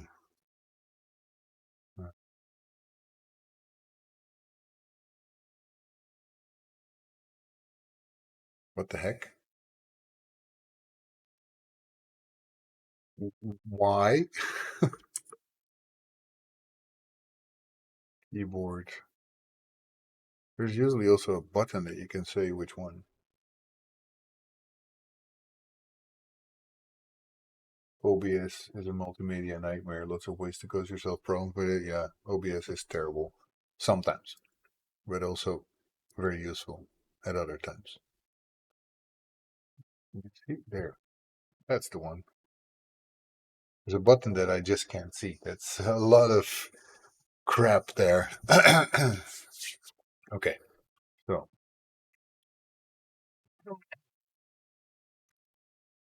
I that I input action,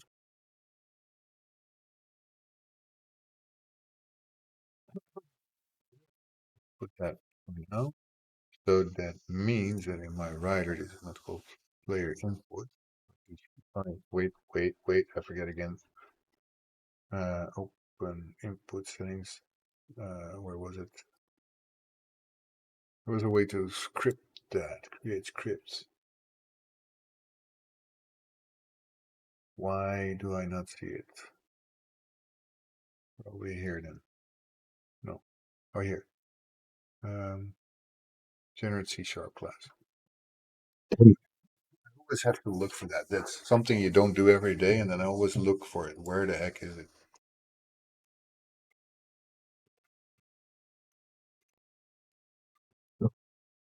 Still will not know it, which is normal. It's not called player input, but it should be called um, that goes for fire.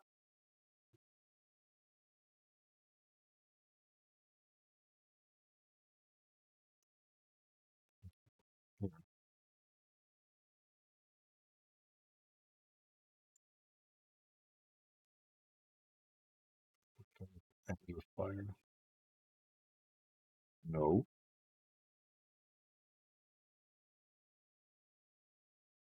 might become a problem because it's named the same way. Maybe their challenge is trying to get a stream working without all sorts of problems. Yeah, yep. That's causing streams with problems is not something strange. Input actions. There. Okay, let me check the code for that thing because it's here. Echoes of Fire CS. Using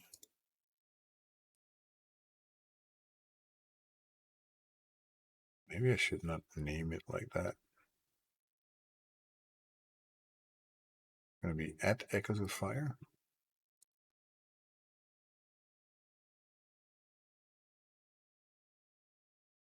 Not that one. Now I have to check because now I'm not sure anymore. Scripts, project, master, here, right? Player input CS. I think I might want to throw that away or rename that somehow. Echoes of Fire is the same as my project name, which makes no sense. Okay.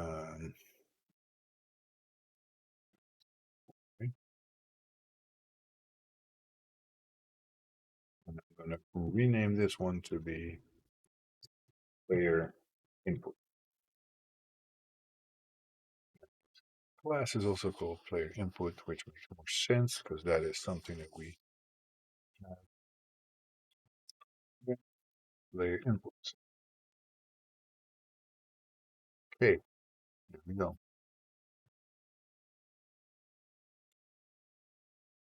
What's your problem with this one?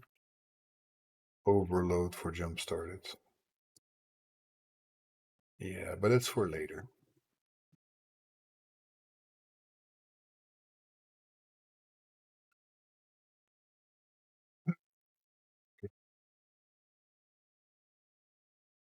Maybe you shouldn't be concerned about naming conventions just yet.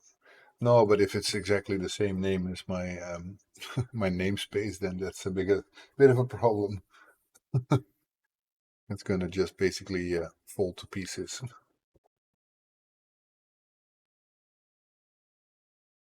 Next one, input action. Why is it called input action?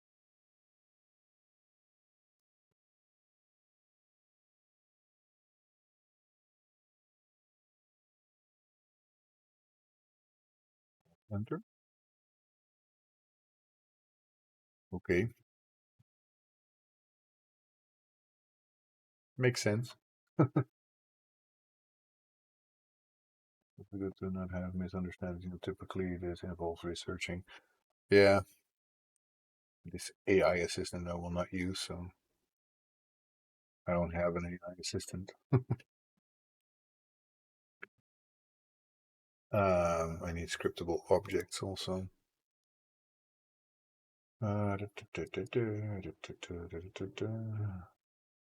Roller. Um, my code for that.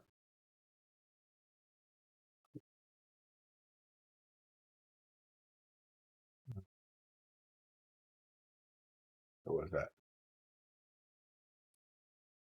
Capabilities. Is this the capabilities? Yeah, so my input controller is a scriptable object, so I need to be able now to create my scriptable object. So let's put here a new folder. Create folders.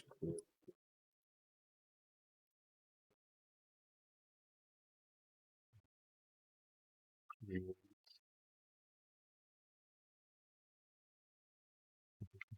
player controller. No, doesn't have to do much more than that. And then here we do, nope, we don't have to do that. We just wrap it in there. No.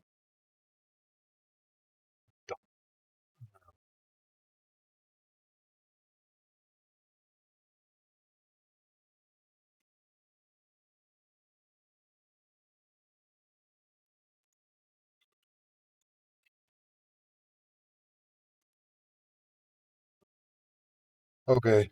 My mind is drawing a blank. Let's just be smart and just open the project of Gaia and check it there. Usually that's a smarter idea than just trying to reinvent the wheel. Meaning, perspective can be a funny thing. Two worlds accidentally use the word taint far too much, and in some places, this world had a distinct meaning, and it kind of deconstructed their story into a bit of a side joke. Yeah, well, that is tough when they do stuff like that. It's also tough for them, obviously, because you don't want to have that happen to you. Um, so player input has to go on there, and the player input has the okay. With that, then we have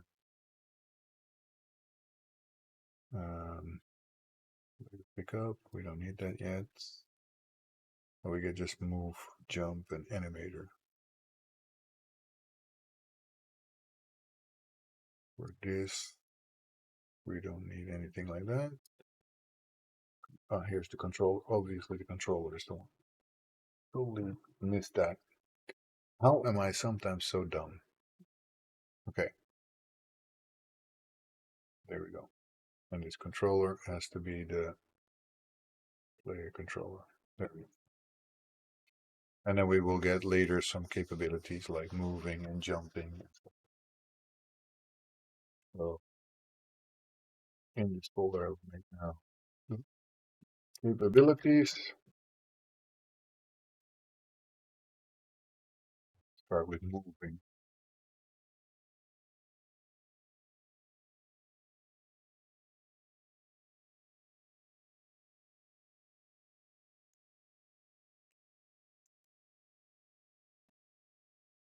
The collision data detector is one that I still need to put in, but without it, it all will not work.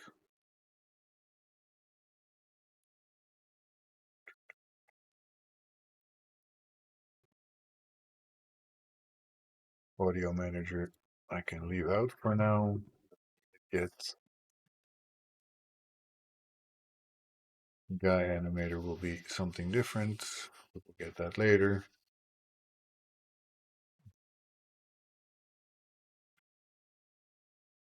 Just rip out. Ripping out is fun, by the way. So that is gonna be something that I like to do. Ripping out stuff. Yeah. Collision data detector will be a checks folder.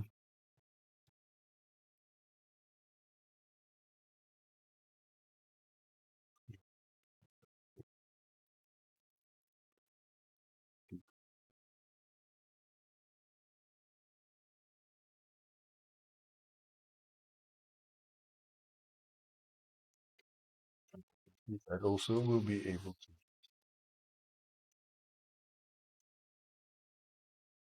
take this as well. Because why on earth would I not?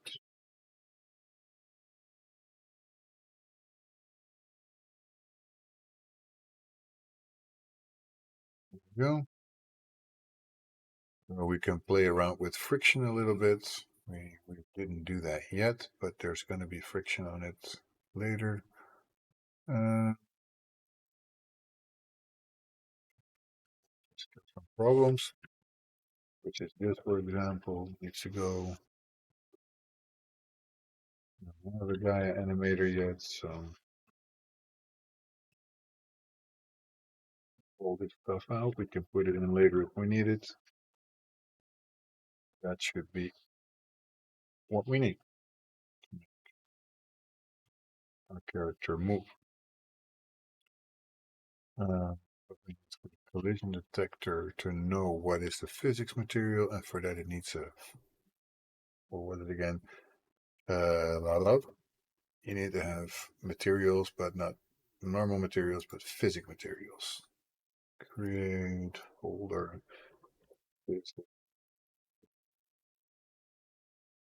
Let's put one 2D physics material. Friction.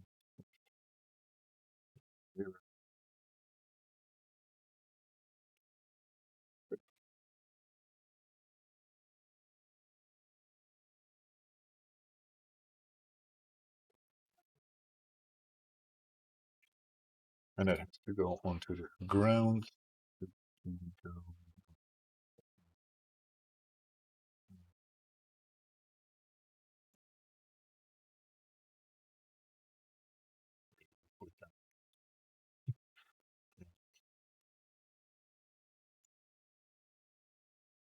Rigid body, right?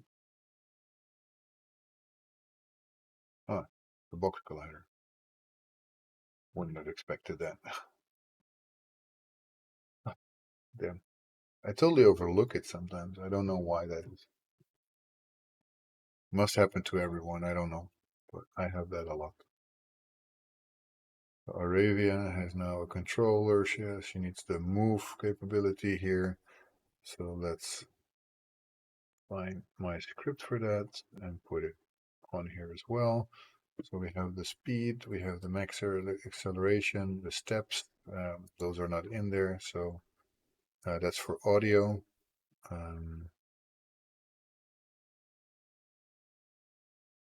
Because they were on Gaia. Yeah, that's all those with sound effect.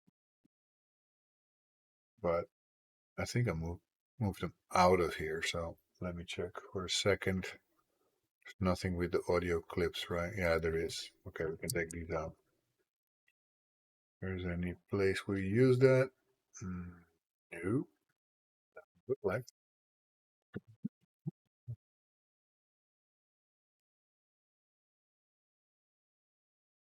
Nope. No problem to you. So, save this and see if we can move. That would be a nice bonus.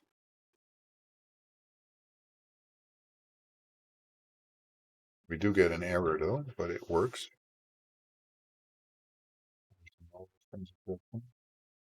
Material.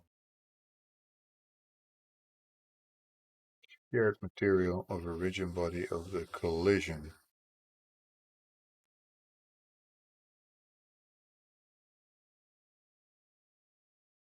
So that means that on Arivia we should put in the rigid body the material, I guess. Let's just check.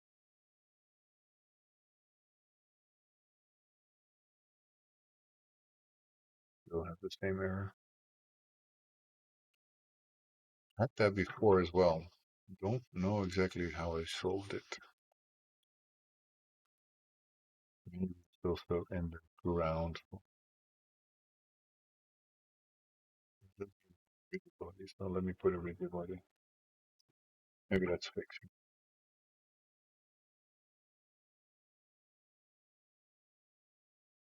That fixes it, but we fall through. That's not good. The rigid body, obviously, for the ground needs to be not dynamic, but static or kinematic. Static, I think, right?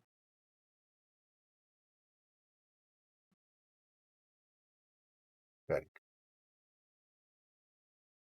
Okay, that should be good enough. Let's just throw away that. This.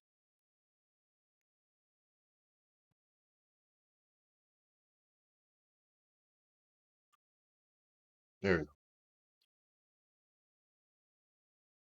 Play around a little bit with speed, of course, but at least we have something that works. So that's a nice beginning. We can walk around. From there, we can keep going, I would say, and start doing abilities and check with objects and make sounds. We're going to have to use a lot of sounds. I was also thinking of using AI maybe to actually do some text to speech because I have something like, for example, this that I found. I have no clue if it's good or not, but that would say something like settings.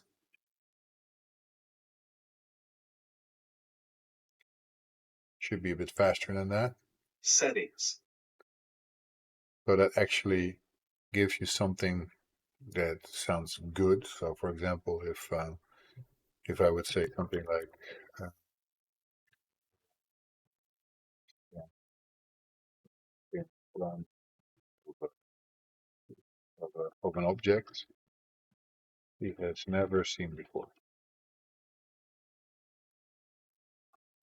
I can play a bit around with the kind of voice. In this case, it's just normal, looks like.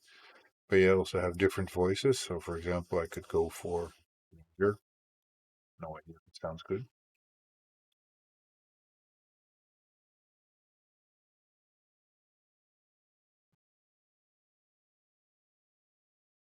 Rita stands in front of an object she has never seen before. I think this actually sounds pretty okay if I want to use this for doing some of the voices that we will need in this game.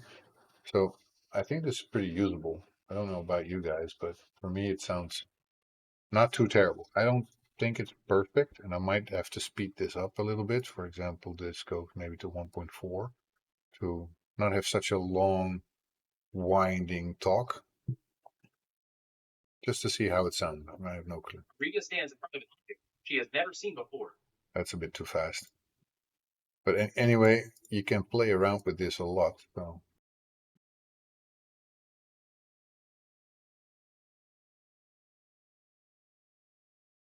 Rita stands in front of an object she has never seen before.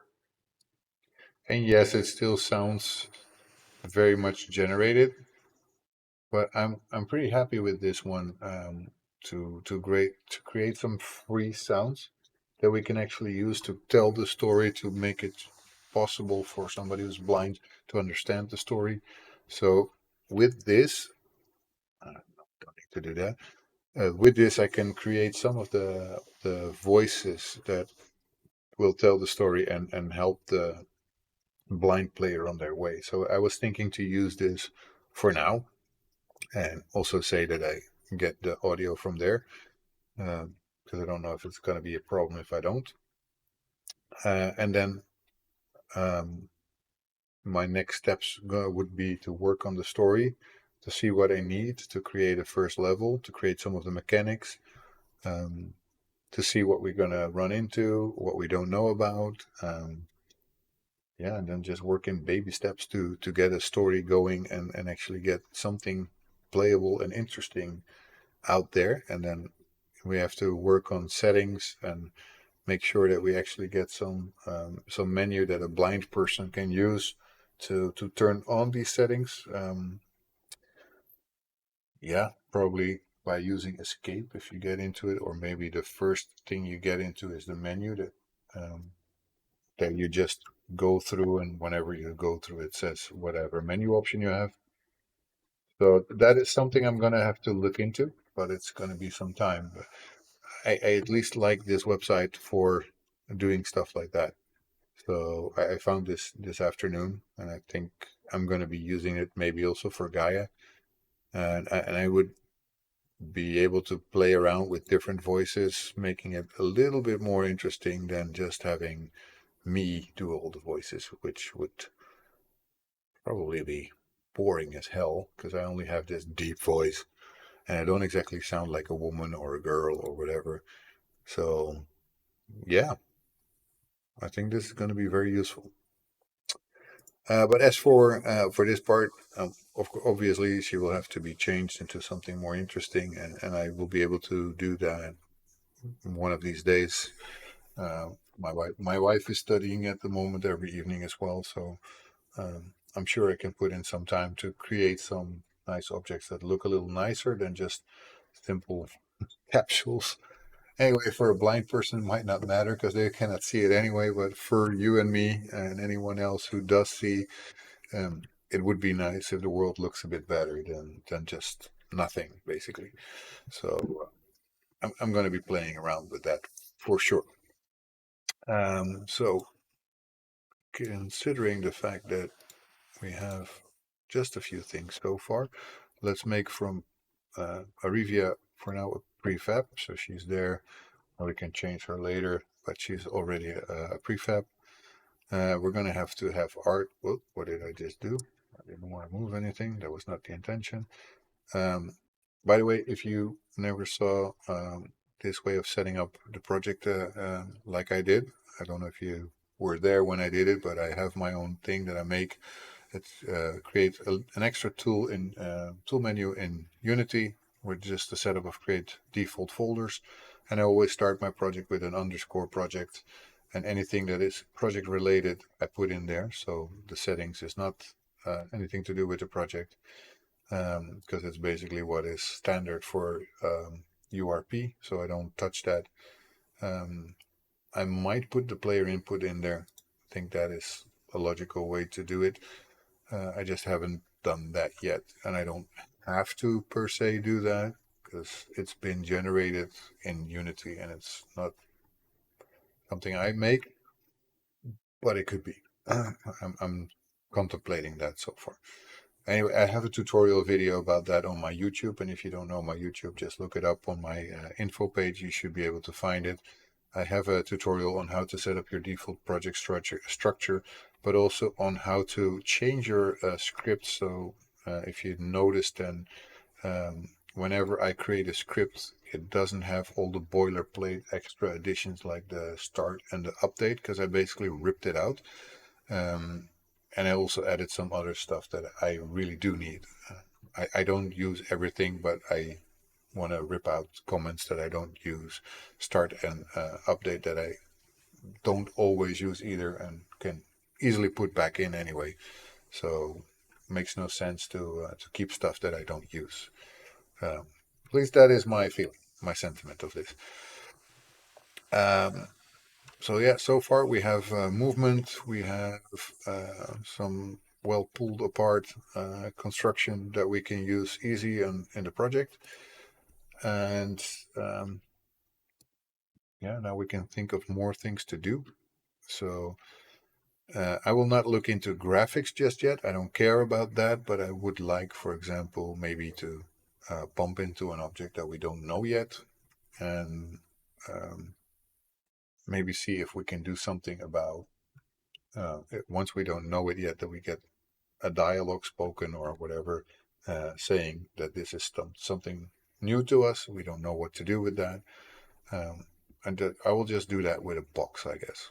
So simple 2D object like a sprite, a square again. So we love squares. Everybody loves squares, right? So we reset that thing, then we put it on the ground, like a little bit of in front of Arabia. Let's put it on 5, a little further away. And let's put the y on -4, 4,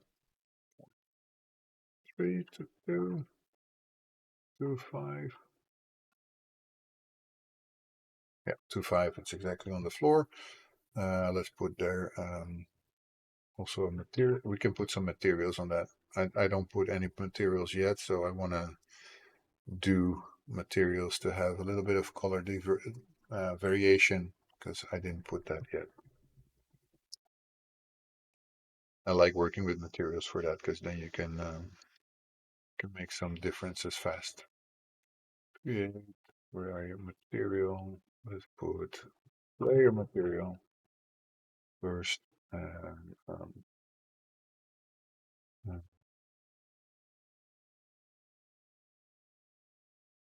should be okay. 2D unlit default. And be able to put color, right? Oh, I don't want to do that. No, no. Something with color usually, but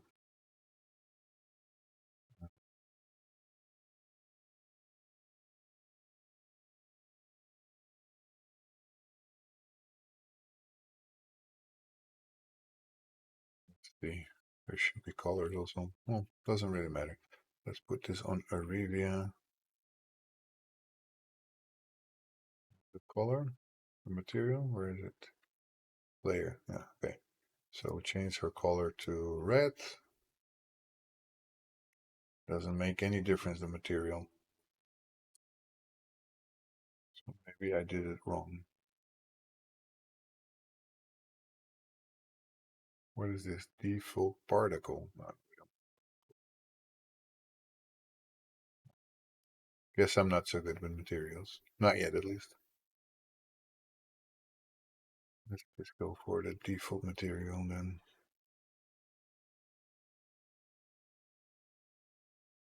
What? Oh, yeah, yeah. This one works better. Let's put it like this. Hey, Diederik. Well, hey, like, look, look, Diederik. Like I always say, a wizard is never late, nor is he early. He arrives exactly when he means to. The fact that you almost forgot, I don't care, and thank you for the hydrate. You're here now, and that's more important than being early or on time. I'm still here. I didn't leave yet, so we're good. We're good. Let me put this as I want to have it named like what is this? Be it's gonna be a tree. Let's say not looking like a tree. I know, but it will be a tree. Don't worry about it. Let's make it green then, just because we want to make it look like a tree a little bit.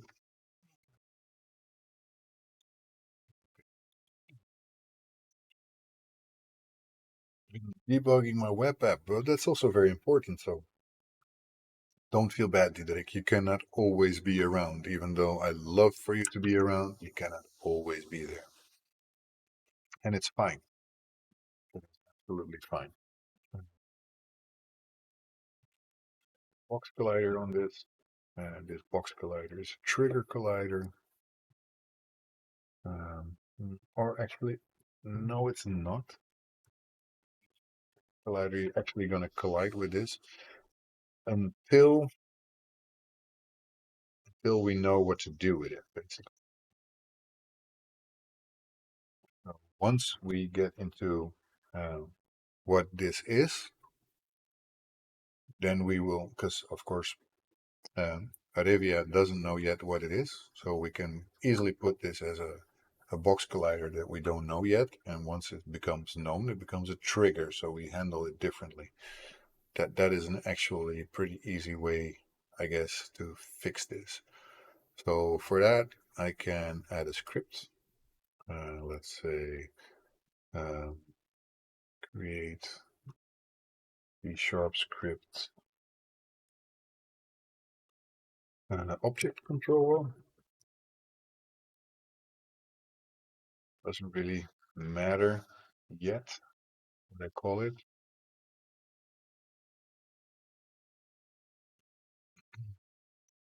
Put that on my tree. And here you see an example of my empty scripts that I basically generate always. So I don't need the default stuff that Unity usually puts in. If you want to know how to do that, like I said before, on my YouTube channel, I have a tutorial that basically lets you know how to modify your template for any C# script that you put um, into your game. So you don't have to have all the shit that Unity puts in it by default, because it has comments and all that stuff that you don't want to need, because especially comments in our C# file, they get forgotten and they just stand there doing nothing. And I don't personally like that. But so let's start with a private boolean.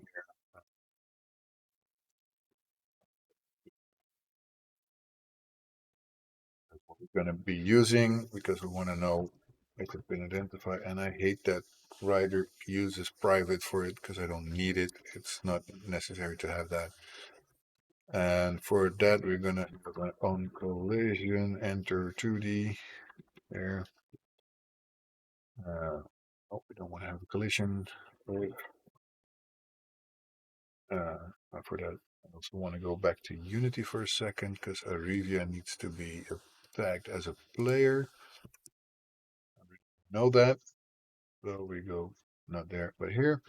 If other dots game object and compare tag here for player, then we know that we don't know yet what this is. Um,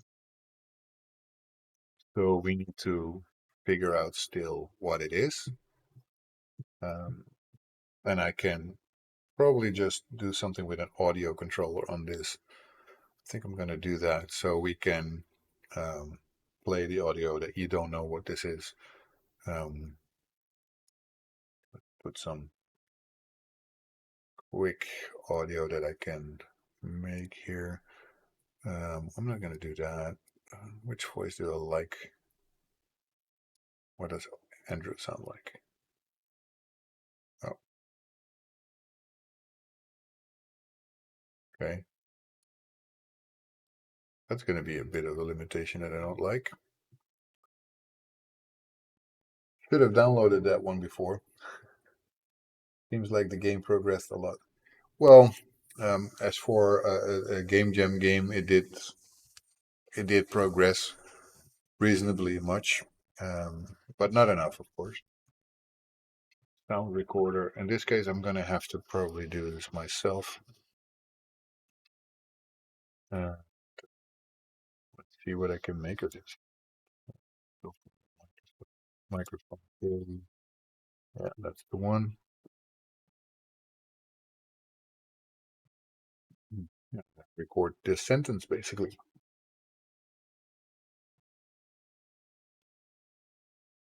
Arivia stands in front of an object she has never seen before.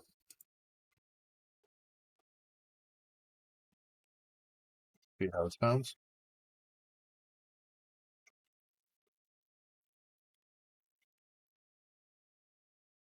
Sounds okay, but very much with reverb.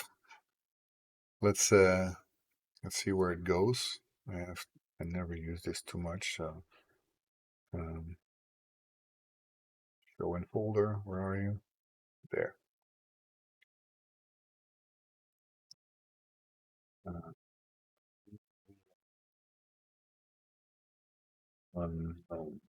okay. I don't think M4As can go directly into Unity, but let me try. Don't think it goes.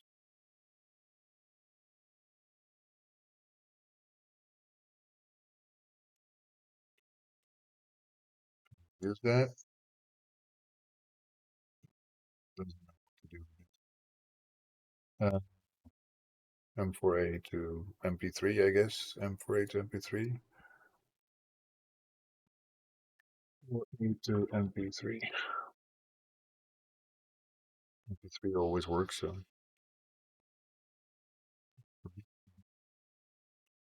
Well, was that file? I'm recording.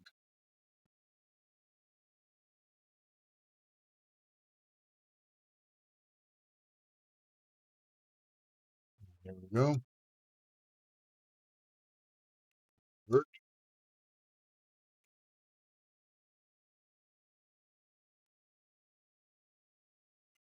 Yeah. We'll go into my downloads folder. Put that into my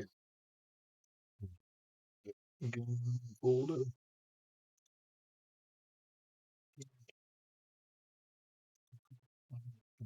Project and audio. You know what to do with that. So be here. I think I could put it like that. Yes. Unknown object. And that should only be played at a certain moment. And I don't want to play it on awake. I don't want to loop it. Um, all that stuff is not important yet, but I will later be able to switch between objects and also between audio files. So, but this audio source I can trigger at the moment that we actually bump into it. So, audio clip in this case. Later we'll probably have to switch to audio clip because we want to have different clips based on the type of collision that you do.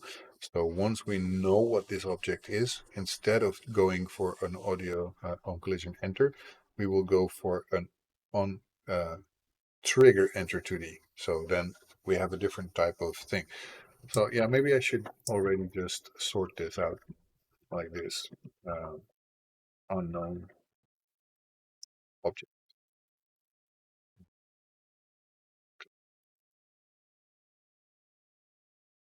So, and this is not going to be private. Well, this is going to be private, but it's going to be serializable fields. I want to be able to set it. Sort it and remove that filter when it's discovered.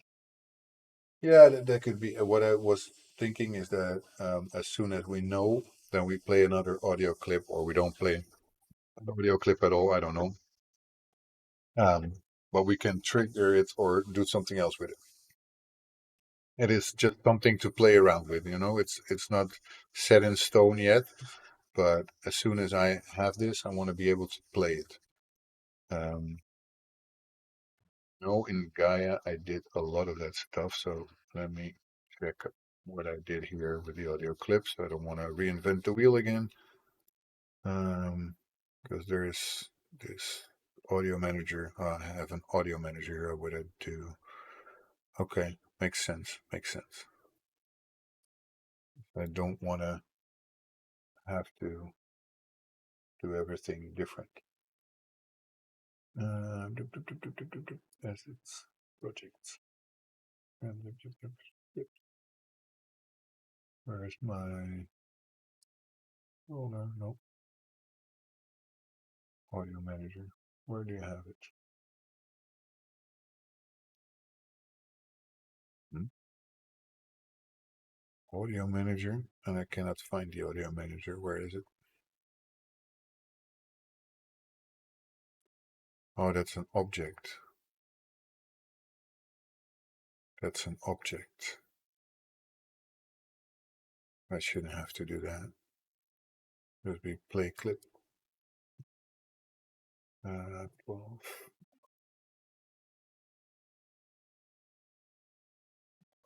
What? What?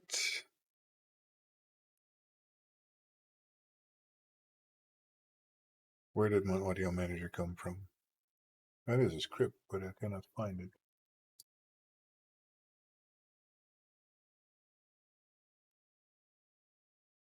I'm dumb. I don't see it.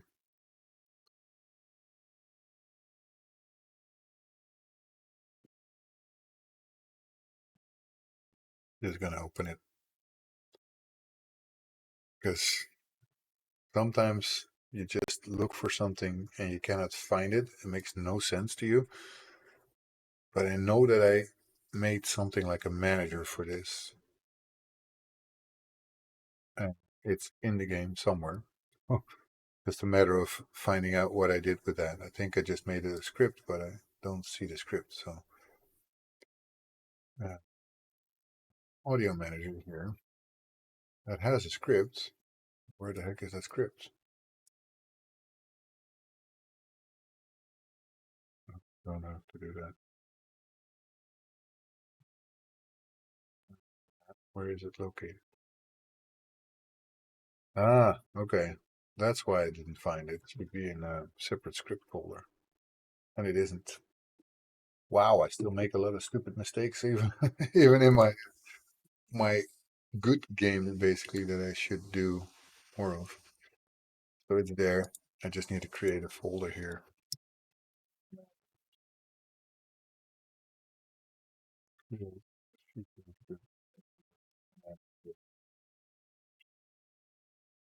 Means also here we will have an audio.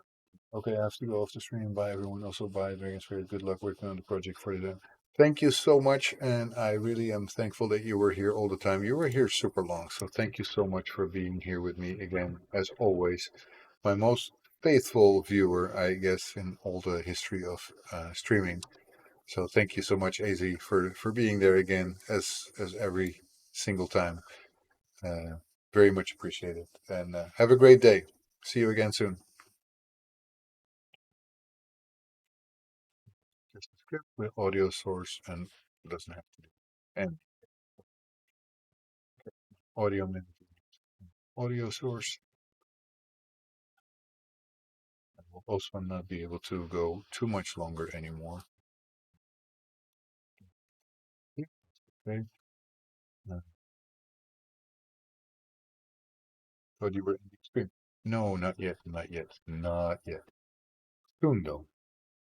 I will have to soon because, uh, to be honest, tomorrow morning already pretty early, my alarm will go off and will not be super nice to keep going and then think after a while, look, I should have really gone to bed, shouldn't I?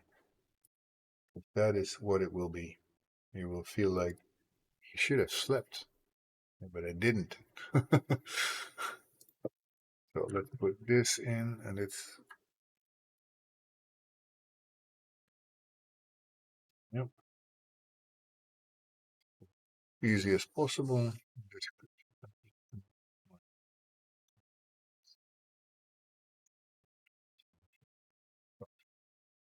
Um, audio. No. Can imagine though that you want me to end the stream like all that boring talk of mine. Got cats being cats and distracting me. Oh yeah, well the cats will be cats all the time, right? That's what they do. If cats don't be cats, then cats don't are not cats. That's how it is. So yeah, I was giving the tree. I was giving that an object controller, and that should basically call the audio manager and play a clip that we want to play. And for how I did that, basically I can check this one. No, am I saying that correctly? This one, like audio manager instance, play clip, and then whatever clip that we need. So we would have this and go for the unknown object clip. That should do it.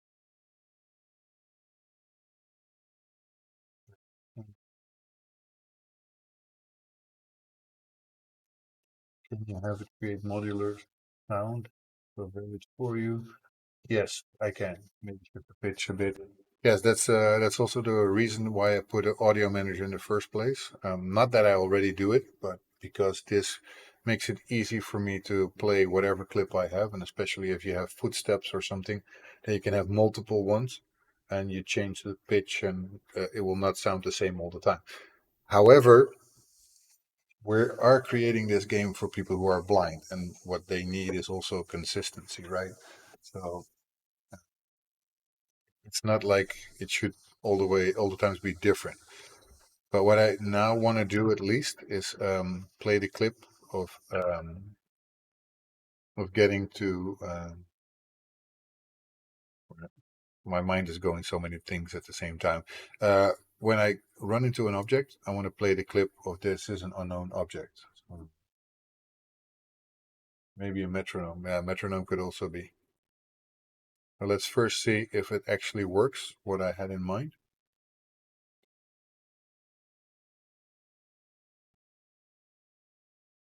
Because now we're going to bump into it.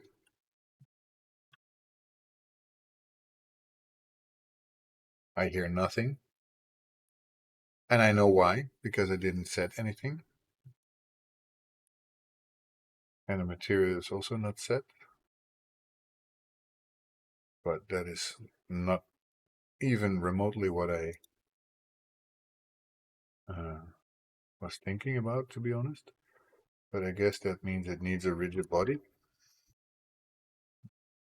That which means it's static, otherwise it will collapse. From. And I did set my object clip uh, for this one. Obviously, I also need to tell it to play this audio clip, right? Let's see if this works now. Louder as you get closer. Drums, violin, etc. Yeah. Yeah, exactly. Arivia stands in front of an object she has never seen before. That works. Arivia stands in front of an object she has never seen before. Uh, Now I want to do something. Um, I will make a different clip.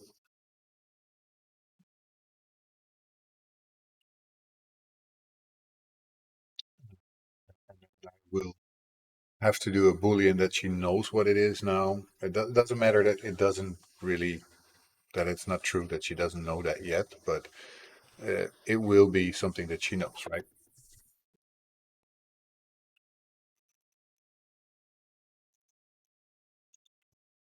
Now that she knows that it is a tree, she can just burn it down. Definitely, I will not keep this my own voice. That will truly blow if I do that.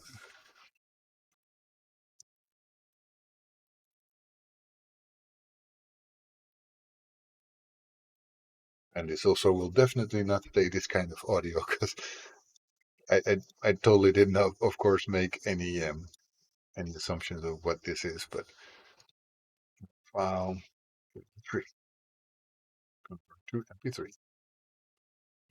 Go.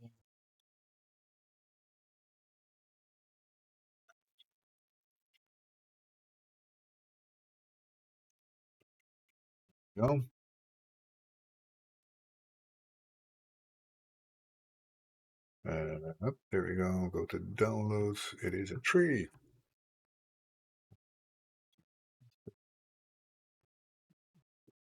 Audio.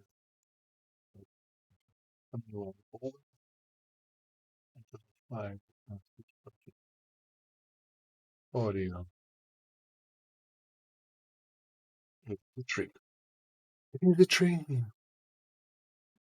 Because I want to do just a simple part in the in the script, and I will just show you what I mean.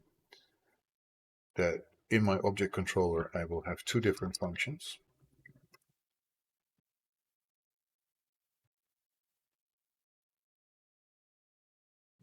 That still don't like that you put private in front of everything, so I will take them off.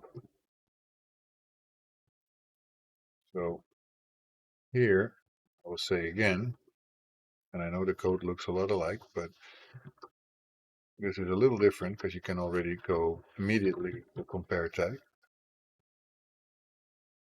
And I will say audio manager dot instance play click. Wow, that was a little.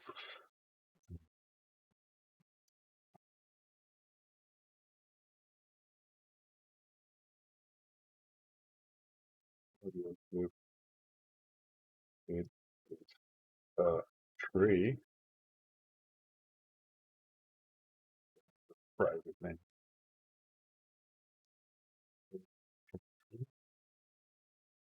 There we go.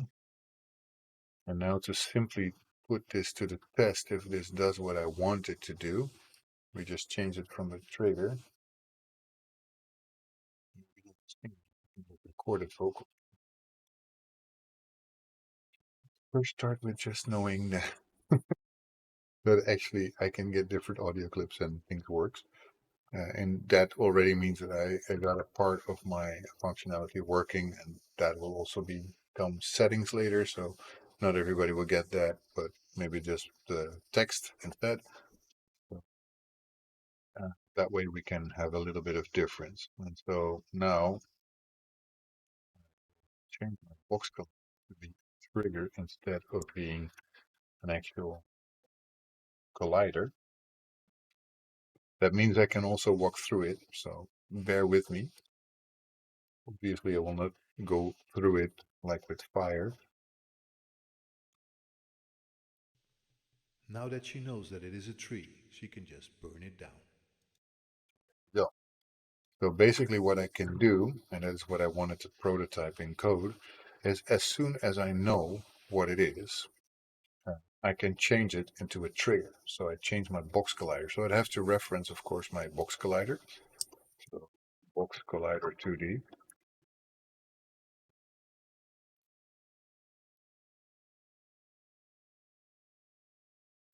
Well, good enough. Oh, maybe just private, or I get upset with you now. That one means that I will want to put an awake. Awake. No.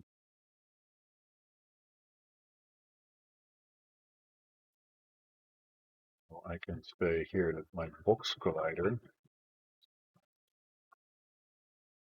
object of type, yep, and I want to find my box collider 2D.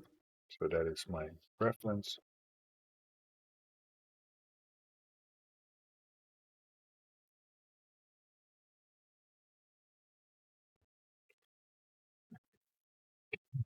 This way, right? Oh,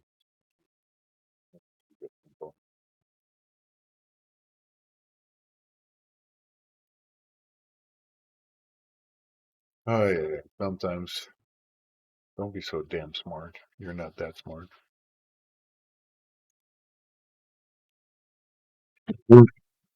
Neither am I, clearly.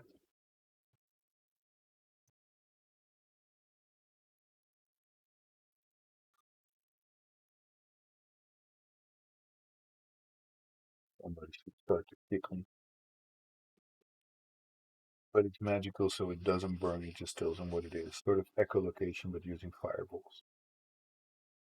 Why do you maybe can project a ball of fire, but it's magical, so it doesn't burn? Hmm. That could be.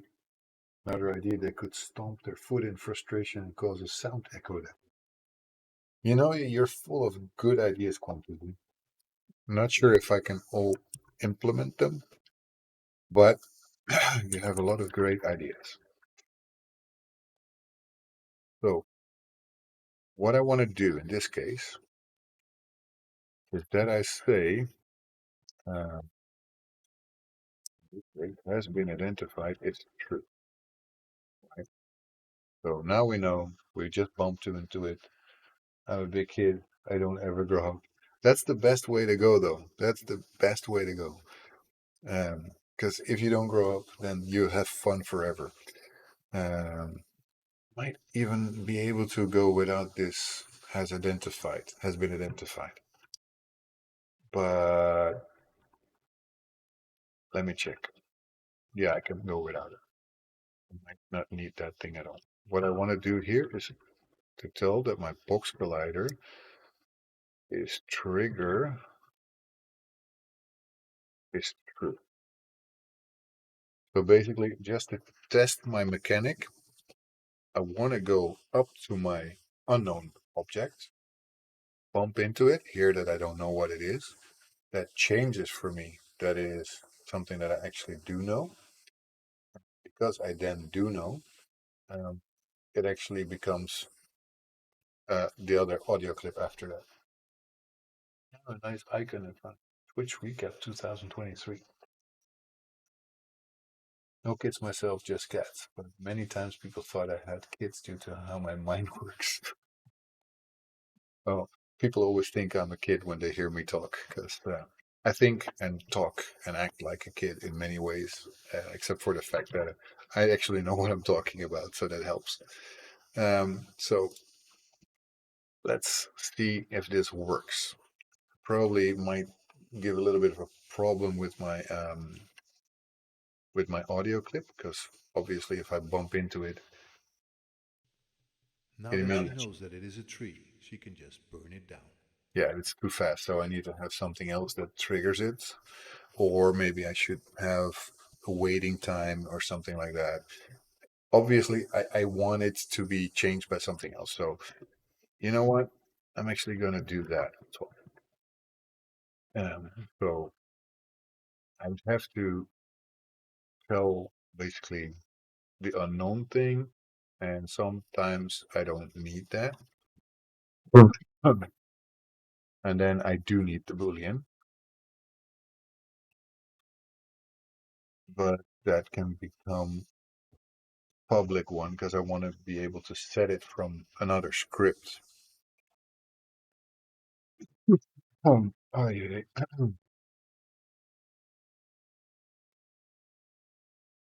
But even though this is just prototyping, I'm quite happy with where we're going right now because I know that I can do this by changing it to a different type of trigger.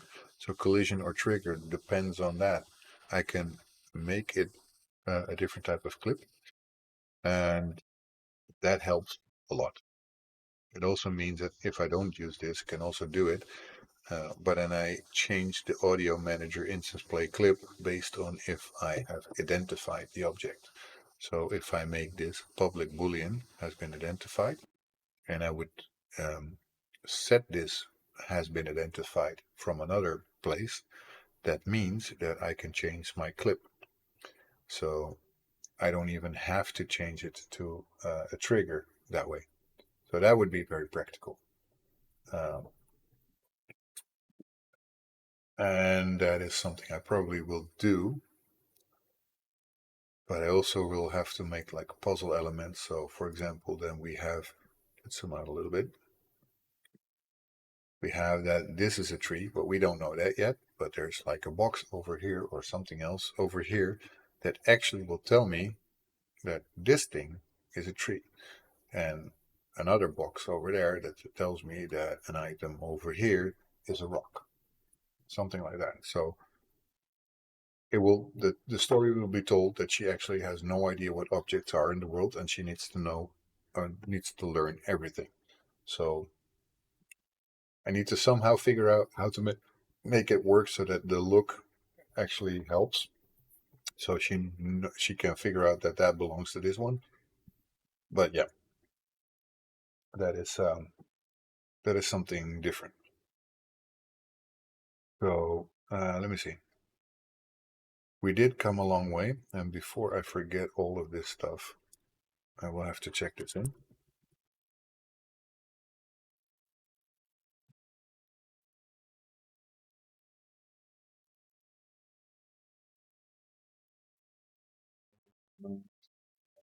Uh, yeah, yeah,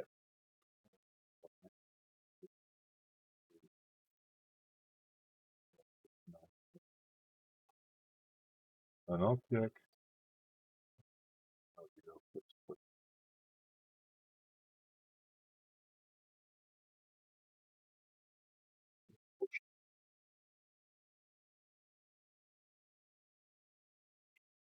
Okay, that was quite a nice chunk of stuff that I checked in. Um, I think I'm gonna leave it at that for today, considering I've been streaming for almost 3 hours. I really did like brainstorming with you guys, and I think we come a long way. It's still just prototyping, obviously, and that might be something that I cannot get out of in the end. I don't know. Happened to me a lot before, so I want to do something. I have in my head what I want to do, and then I try to do it, and I never get the time to finish it, and I'm stuck with a project that never gets finished for the game jam, and I really hate myself after that. Blah blah blah. You know the feeling, right? I have that pretty often. But I really feel like this is going to help me also in my making of Gaia the game. So I really want to see if I can put some effort and time into this to make this work, even if it's just with prototyping things so it doesn't look so nice. It will not matter because people with the visual disabilities will be able to test it and play it. And if they think it's fun, and if they can understand what's going on, then already I have won for myself because that is what I want to do. Um, I want to be able to make the most simple kind of game that actually is playable, that tells the people that I'm aiming for, like this is how you play it, this is what you do, this is what you don't know yet, this is how it works, and hopefully I can make that successful. If I can do that, I'm a happy, happy camper. So I have 2 weeks for this, so that means probably next week I will be streaming this as well. Hopefully, I will be a lot further along the way. I don't know if I have any other chances this week to stream. If I do, I might suddenly just pop up. So keep an eye on my channel. If you're not already following, I would say please follow me. But why are you not following me yet? You see that I need 500 followers, not 300. So come on. If you're not following, go ahead and do that. If you don't want to get those pesky commercials, hit the subscribe button, especially if you have Amazon Prime, because it doesn't cost you a damn cent. Anyway, come back next week. Please do it. Please do it. I don't like talking to a wall. The camera that doesn't say anything back. Please come back. Anyway, thank you guys for being here. I'm going to have a look at who I can raid out to. So let me check that.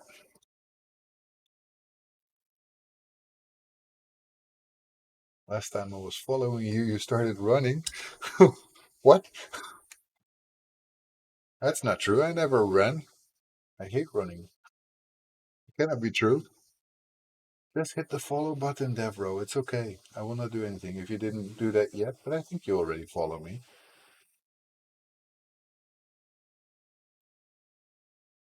Or you just want to go to the Discord server, you can also do that. Um, I know who I will raid into, and that is somebody that I've been following since a short time, and it's Sundown. He's making a game at the moment in Godot, and he has a very nice game going, which is called The Feathered Serpent. and he's already down with a great demo at the moment. And I'm sure you guys will love his stream. Let me, for now, just mute the site so I can just go into the channel first. You guys don't have any. I can skip the commercials. I don't want to have them anymore. And you're welcome, Diederik. I'm sorry you had to miss most of it. Maybe you can look it back later.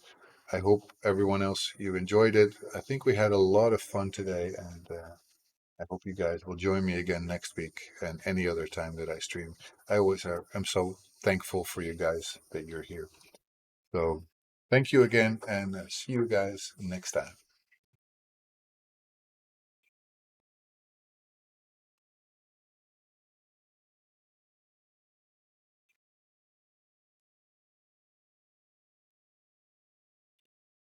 Okay, ready. Bye bye.